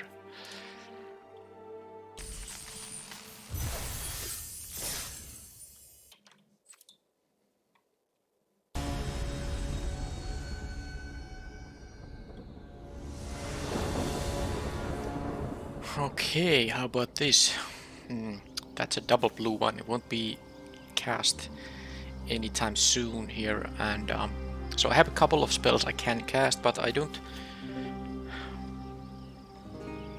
necessarily get even a good target for both of them. And I need to draw 2 of any lands with the Defiler.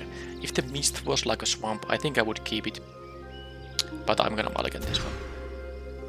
Yeah, this is going to be better, and I think I will have to put the Mist away because it's mostly good when you kick it, and I have other things to do at 4 mana, so let's do that.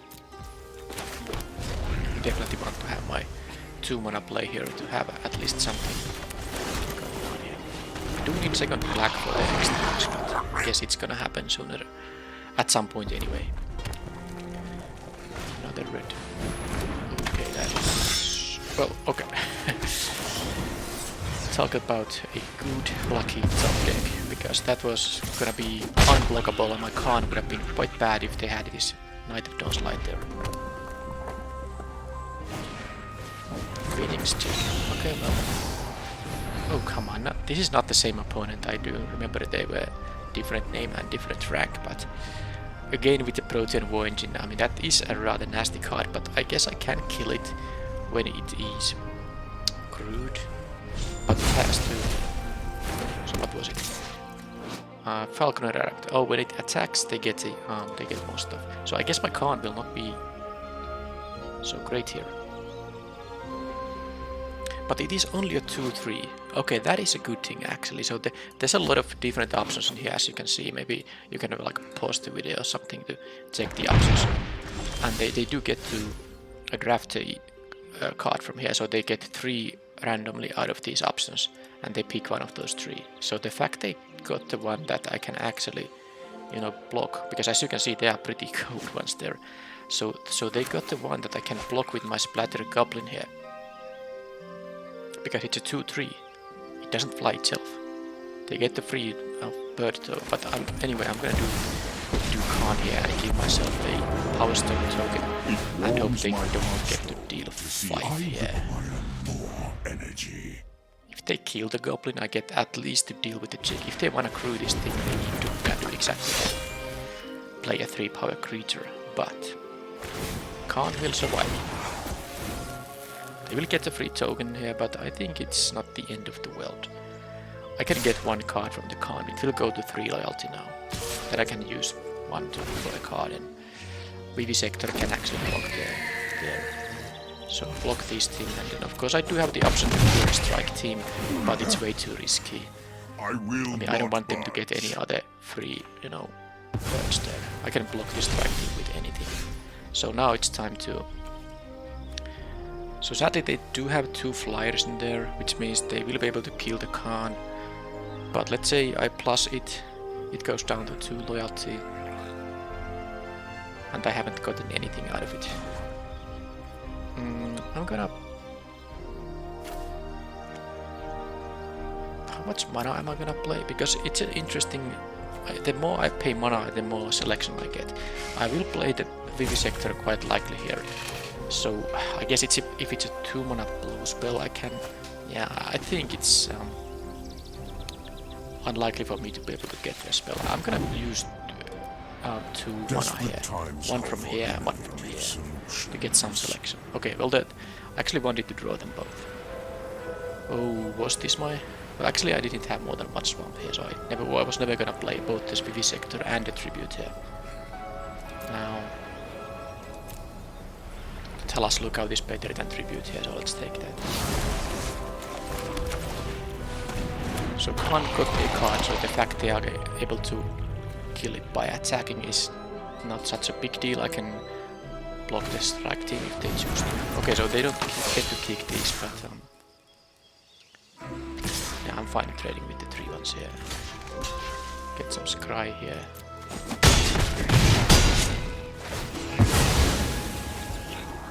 Impulse. My calculations. Well, it does give me some selection at some point. But I might actually just prefer a random card. because I won't be able to cast Impulse and one of these on the next turn. But is there a, I guess this will end up being a better card anyway. So let's just because I will of course at some point have the 2 up, and then it will be better than a random card drawn on this turn. Are they gonna actually feed the bird token? Oh, this is really good for me. I was not great with the strike team, but not when they actually feed the bird token there, just like that. So now I can actually cast both of these. Remember, these can't be used to cast non-artifact spells. So what is the thing here? Rona's Vortex. Yep.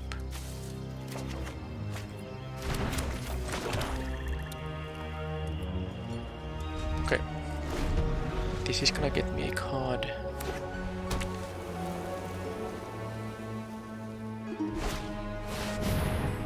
Okay, I need to kill that thing.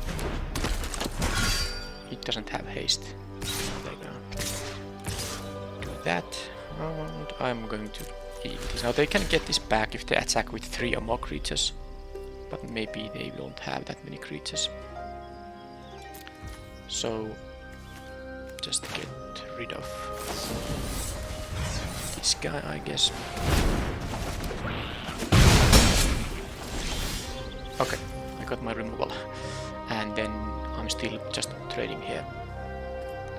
I will kill the... Okay, they actually can play the white indestructible thing, so it's better to kill this now.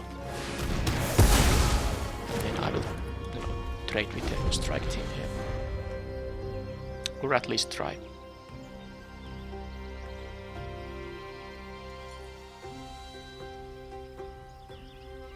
As long as they don't deal with the Talas Lookout by exiling it, I'm happy. Okay. More things. Eat removal. So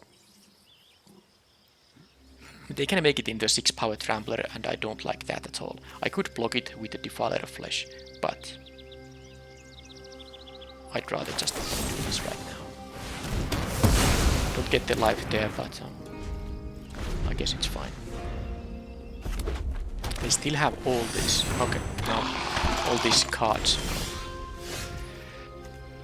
Alright, well that is very annoying that they have to divide, because they're gonna get more free once they play white creatures or any permanent spells.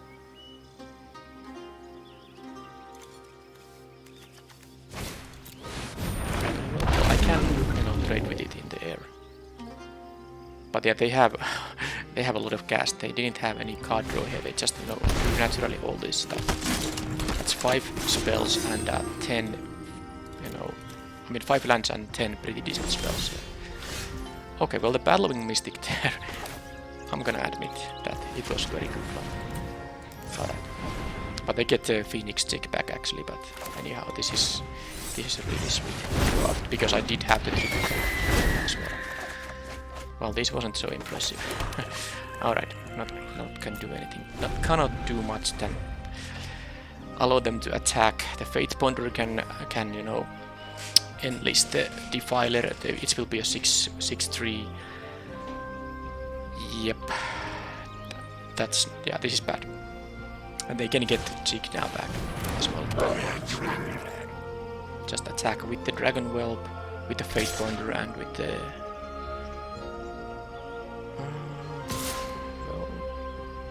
I guess they don't have to. Yeah, they can attack with the Defiler and oh, they didn't attack with 3. They chose to only enlist the. Okay, so well, it's not like I'm in a good shape here, given that they had the board they have. Am I gonna take 4 here?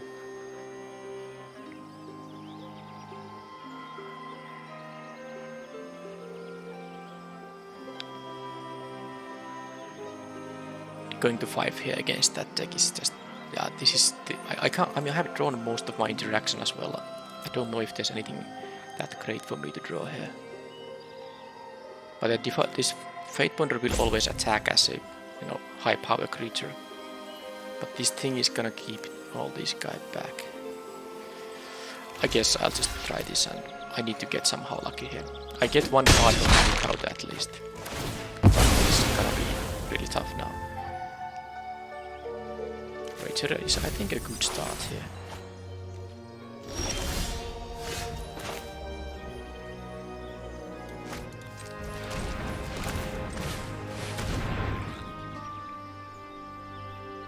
Well, they're holding a spell that they can cast now. They don't have any active. This has summoning sickness, so they are not holding this ability up. So whatever it, so they actually drew what 5 lands and 11 spells. That was very good for them.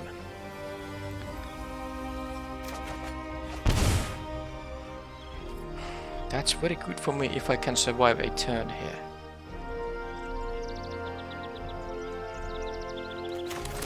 I mean, I draw 4 here. It has to be a sorcery speed. I can jump here, block here. Yeah, well, I mean, I have to draw 4 right now.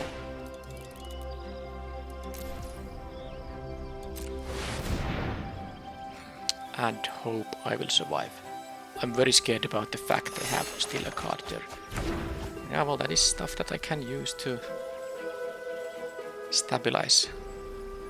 I don't know if I have any removal. Okay, so they get 3-1 once more here.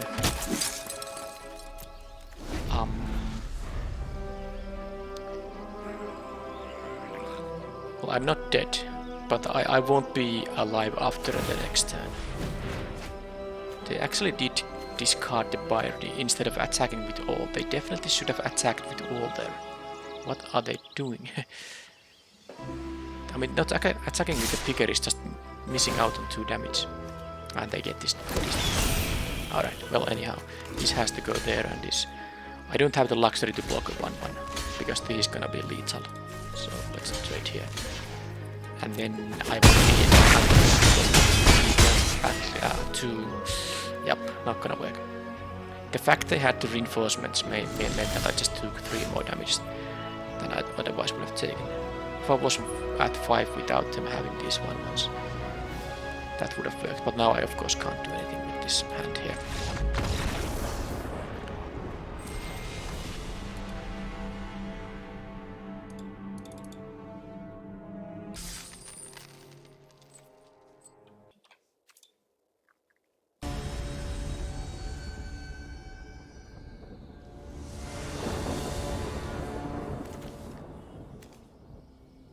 Okay, not a bad hand with a 2-mana creature and 2-mana interaction.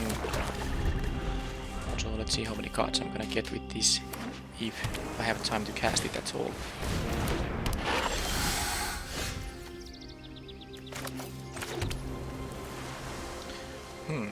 Interesting. Because I can play this on the next turn, and then on turn 4 this will make the Silver Scrutiny also cheaper. I'm feeling like just using the Tribute right away here. Or I can play the Splatter Goblin and maybe just try to trade with this guy. Okay, let's do that. The Tribute will be definitely better later in the game than a Splatter Goblin. So this might be able to trade here now. That needs to die before they get their 7th land. Okay, I got it, the swamp for the Extinguished Light. Alright, so do they have a kill spell on the Djinn? Guess we'll see. Because what I can, assuming the Djinn survives, I can on the next turn play the Extinguish with 3 mana. Oh, and then that doesn't actually leave me the option to play the Tribute, because I would need another swamp for that. So that's not gonna work. I think I'm gonna still play this. It's the most efficient play I can make here, and at least if they have a removal, I make them use it right now. I guess they don't have any, rush killing it though. Okay, Rootfall threatens to be a 4/4, so they can just have a free attack with it. I could make them spend the mana by blocking with the Splatter Goblin, but it's just not worth it. I mean, take the 2 here. I don't expect them to, so 2 here is no big deal. Okay, so they have an instant speed thing in there. That's interesting, actually.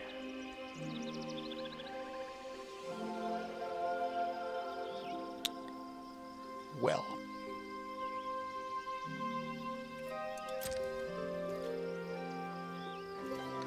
I'm just going to attack with the Splatter Goblin and play the Haunting Figment. And then I can use the Tribute here to, you know, I can block the Rootwalla, and if they try to pump, I can respond by killing.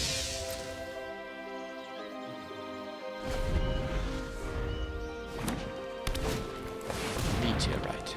Okay, I don't like that. But I mean, they don't have the mana anymore to pump the Rootwalla, so I guess I can still kill it. I wonder why they did it now. I mean, they could have attacked with Tatiova. No, maybe. If they have a 1 mana trick, my block here would be bad. But okay, they didn't even attack, so let's kill this thing now. So, Warren, I guess. So this says when you play 7th land, they get a creature. So I better just kill it right now, and then on the next turn draw a ton of cards. Right? I mean, they don't have a 7th land right now. I could draw 4 cards right now because Scrutiny, you know, is 1 cheaper because of the Djinn, but I think I'll just deal with this right now, and then because that's gonna, I have to deal with that anyway. That gives my Djinn a point of power. I can start raising them, and next turn, if the Djinn survives and they don't have like a counter spell, I get to draw 5 cards, and that is a lot of cards. Okay, no counter spells up. So this here, and it feels now x equals 5 because of a Djinn.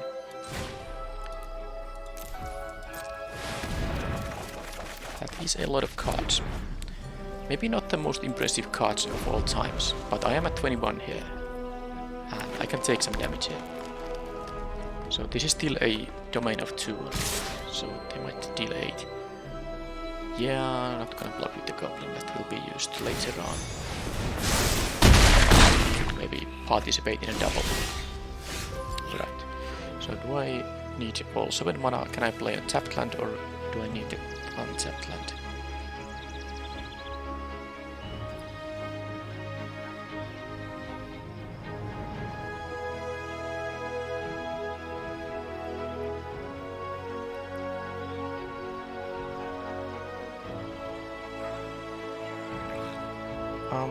Yasuo missed targeting the Strider.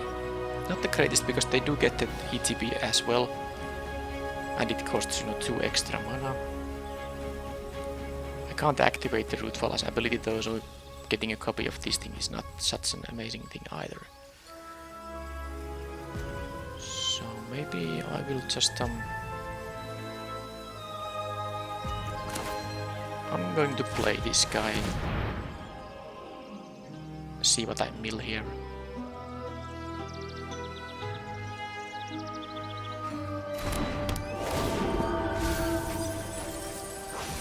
Stuff. And then I could play a Karn or leave up mana for some stuff. I guess I'm gonna play this tapped land right now, and then I'm going to attack with this guy. Don't think about blocking. I mean, I don't want to block the 4/4 or the 4/4 with the Djinn, which is my main source of damage. There's an impulse which they can use. Now this cost, when I kick this, it costs 3 mana, but I can't target the Strider because of the wood, and I don't want to target the Rootwalla either here. So I'm gonna just double block here. Oh, interesting actually.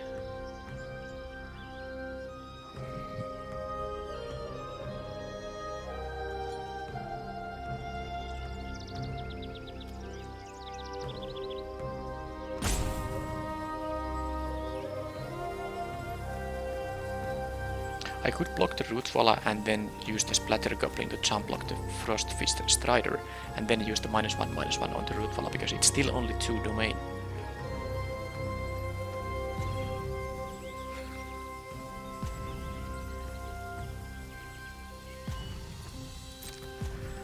Or I can double block these if they have a trick. They have a trick. I actually can cast this without kicking it, although that would be bad.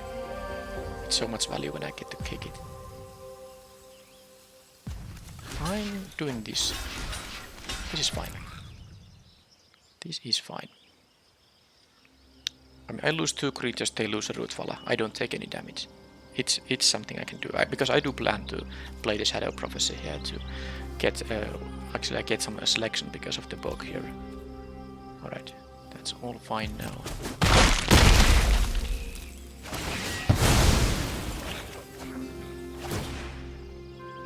Decline this.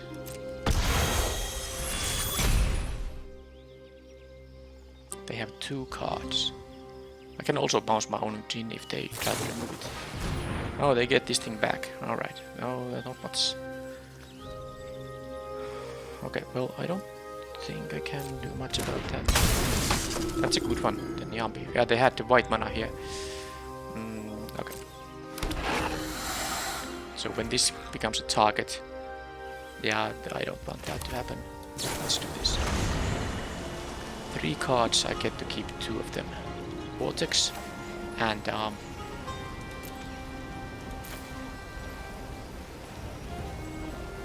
like to show it up in case they do have a removal, but then again the Rager is decent blocker here. Gets me another card. Yeah, let's take the Rager.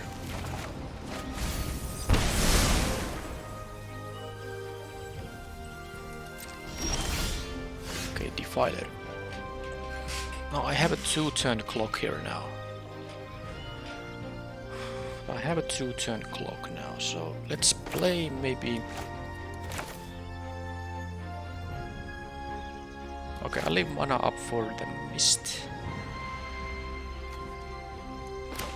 Okay, let's do like this.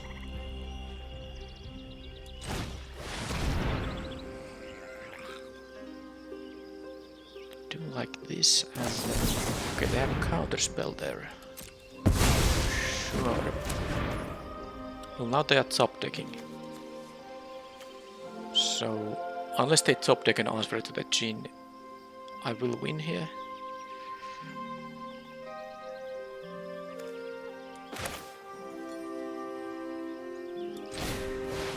Because I deal 5 now, and of course I can deal more on the next turn. And I only need to deal 6. Alright.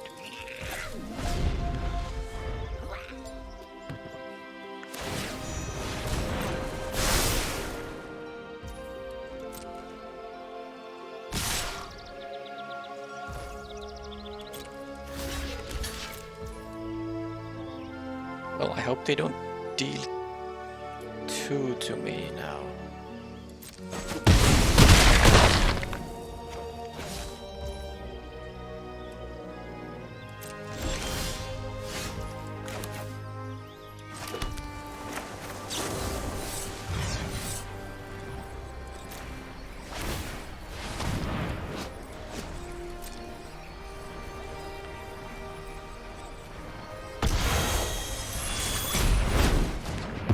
That's now me dealing 6 to them.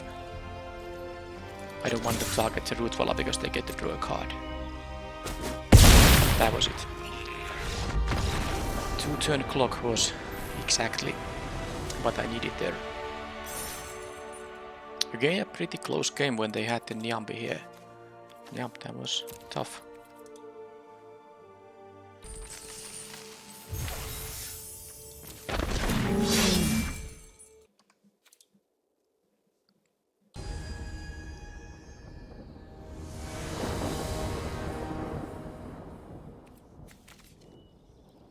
Okay, I got my Djinn and the Defiler here. Although the Defiler is like, I mean, it is better than your average 4-drop, but it's not a bomb rare. Let's play blue black land. I'm not going to kick this anytime soon, but I might actually end up kicking it. But I need the second blue for the Djinn, so it's a question about Vivisector. No, I wanna have the Djinn up, and it won't actually attack for any damage yet. But I want to also play the 4-drop here. And I might want to kill this thing. With that said, maybe I shouldn't play the Djinn quite yet. Might have to do this thing as well.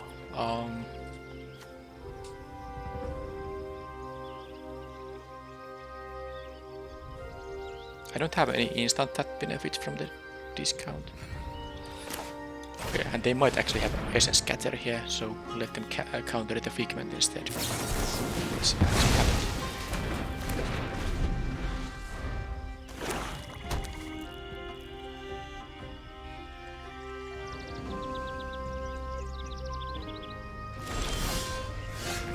Okie dokie, well I'm gonna play this now. I hope they don't have another Essence Scatter. Cyber Prophecy instead, with a domain of 4. Everything but the mountain. Okay, so Vivisector will trigger it, so I can, if it survives, I can attack as a 5/5 in Menace guy. And I can also pay it for, 1 mana, I can pay 2 life to make it cheaper, which would allow me to play the Djinn and the Vivisector the next turn with the tapped land.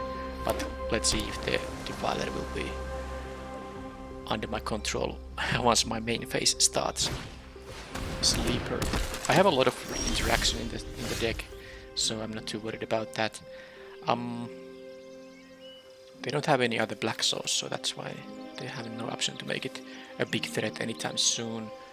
I think I'm just gonna go for this. Pay 2 life here, trigger it, attack for 5, play post combat Djinn, and then the tapped land, and then at some point I can play the Extinguish the Light and kick the Mystic. Okay, they had another counter spell there, which is a bit unfortunate, but at least I got to sleep the Defiler under the radar there. Plus I can still draw 2 cards. Might even be better to, I mean, if I had to choose which of these gets countered, it's possible I can play the Mystic not getting countered.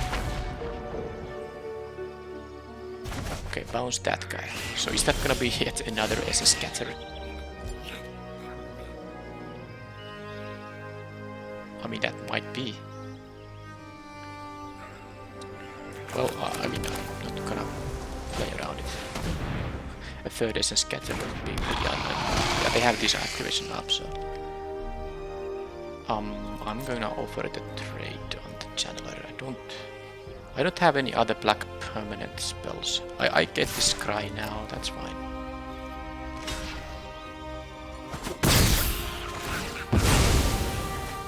It's also better to...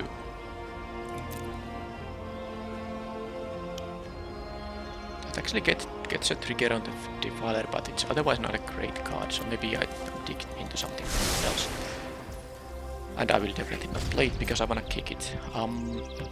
So what was I saying? Yeah, when I have a Menace creature, I'm clearing up their board, is making it easier to connect with the Menace creature. So the next one they still don't have double black here. Bounce spell of that. Alright. Fine then. That's the 3rd time I'm gonna cast this spell, but oh well.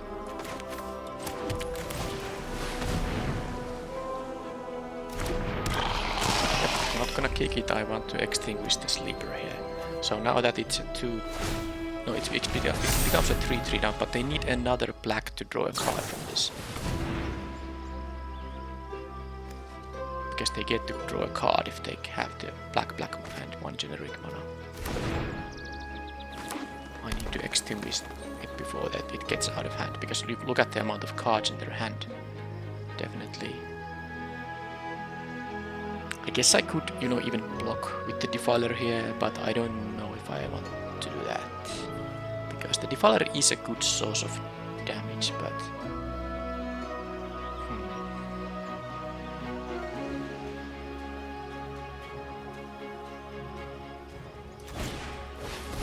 Rough. Okay, well, now... I need to kill the Rough, right?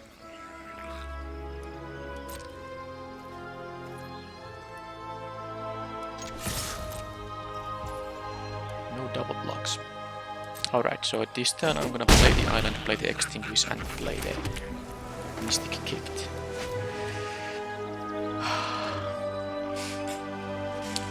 Rough is super annoying, but so is the Sleeper. Once they get their 2nd black, they can start drawing some cards. It will cost them some life, but they still have a healthy amount. This draws them card for each spell they have to cast. So I guess I hope they don't find the second black anytime soon. Or I draw another removal spell. I'm gonna kill this right now. Or at least try. Maybe they have something. Oh, come on. The worst possible thing. Ah, that was bad. Okay, I think I'm in big trouble now. They had the best possible thing. Yeah, that's a little bit too much card draw they have had. Now I have some, I could, you know, get my draw X spell for instance. But the rough is really going to take over any game where they have a number of instants to cast. And my flyer isn't. That's super dangerous. Yep. So let's should I maybe? I'm gonna pay this with life.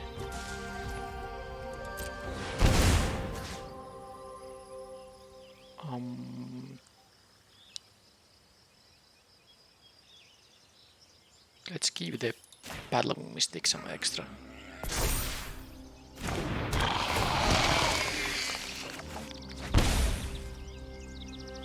I don't quite have the double lookout, but it was still a good draw, of course. Now let's, I mean, if they have a targeting spell there, I am in big trouble, but I guess I just have to try.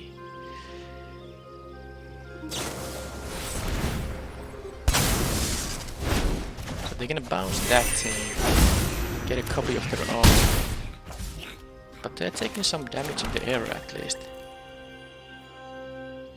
I mean, they don't currently have a way to deal with my flyers, so...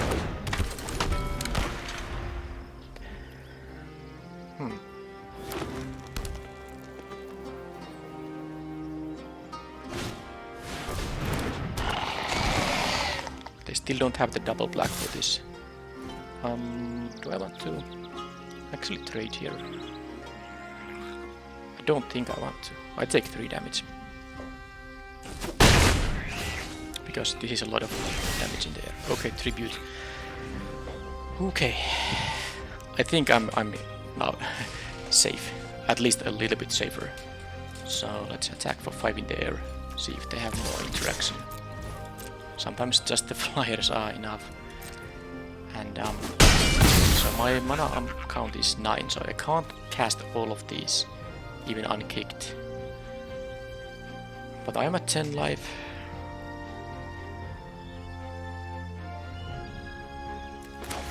Let's play the Defiler, they know about it. Let's see if they have another counter spell. So now it's really tempting to play the Lookout, but it's also quite tempting to keep up the mana for the tribute here. It will deal... I have only... Actually, it will be only -3/-3. Well, it's a lot worse than... Wow, there's only one instant or sorcery in this deck. Half the cards are almost drawn. Alright. Because of course my win next turn will be easier if I have 3 flyers. This has menace. Okay, I'm gonna do this.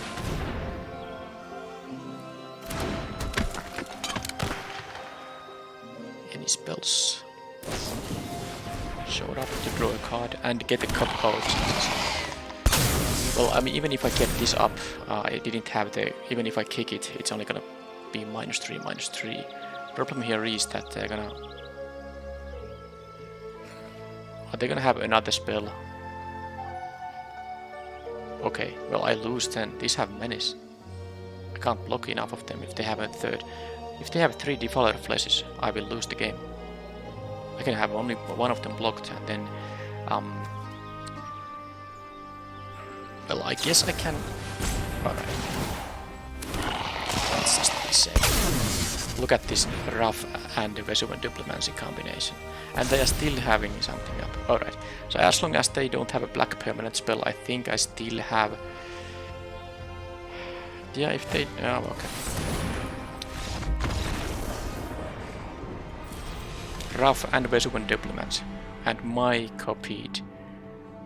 I guess... Well, maybe... Well, anyway. Well, this is the stuff you have to lose to sometimes, right? Because this was really... And I tried to kill it once. They had showed up there. And having this up wouldn't have changed anything. This was just insane. I mean, I was one turn away from winning here, of course, but they just, draw a million cards with the rough and had the, the interaction with the BO1 diplomacy. So, I mean, I can't seem to... 5 wins is, of course, good, and I have got 2 trophies without recording them in this alchemy draft format. But again, it seems like a deck that actually can really, go the distance here. I guess with a couple of Tolarian Krakens, it would have been easier.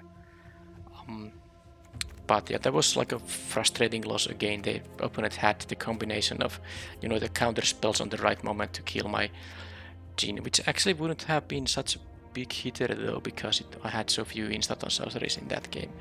Well, anyhow, I mean, sometimes that's how it goes. I claim the prize here, and I will see you in the next video. Thank you for watching, and bye bye.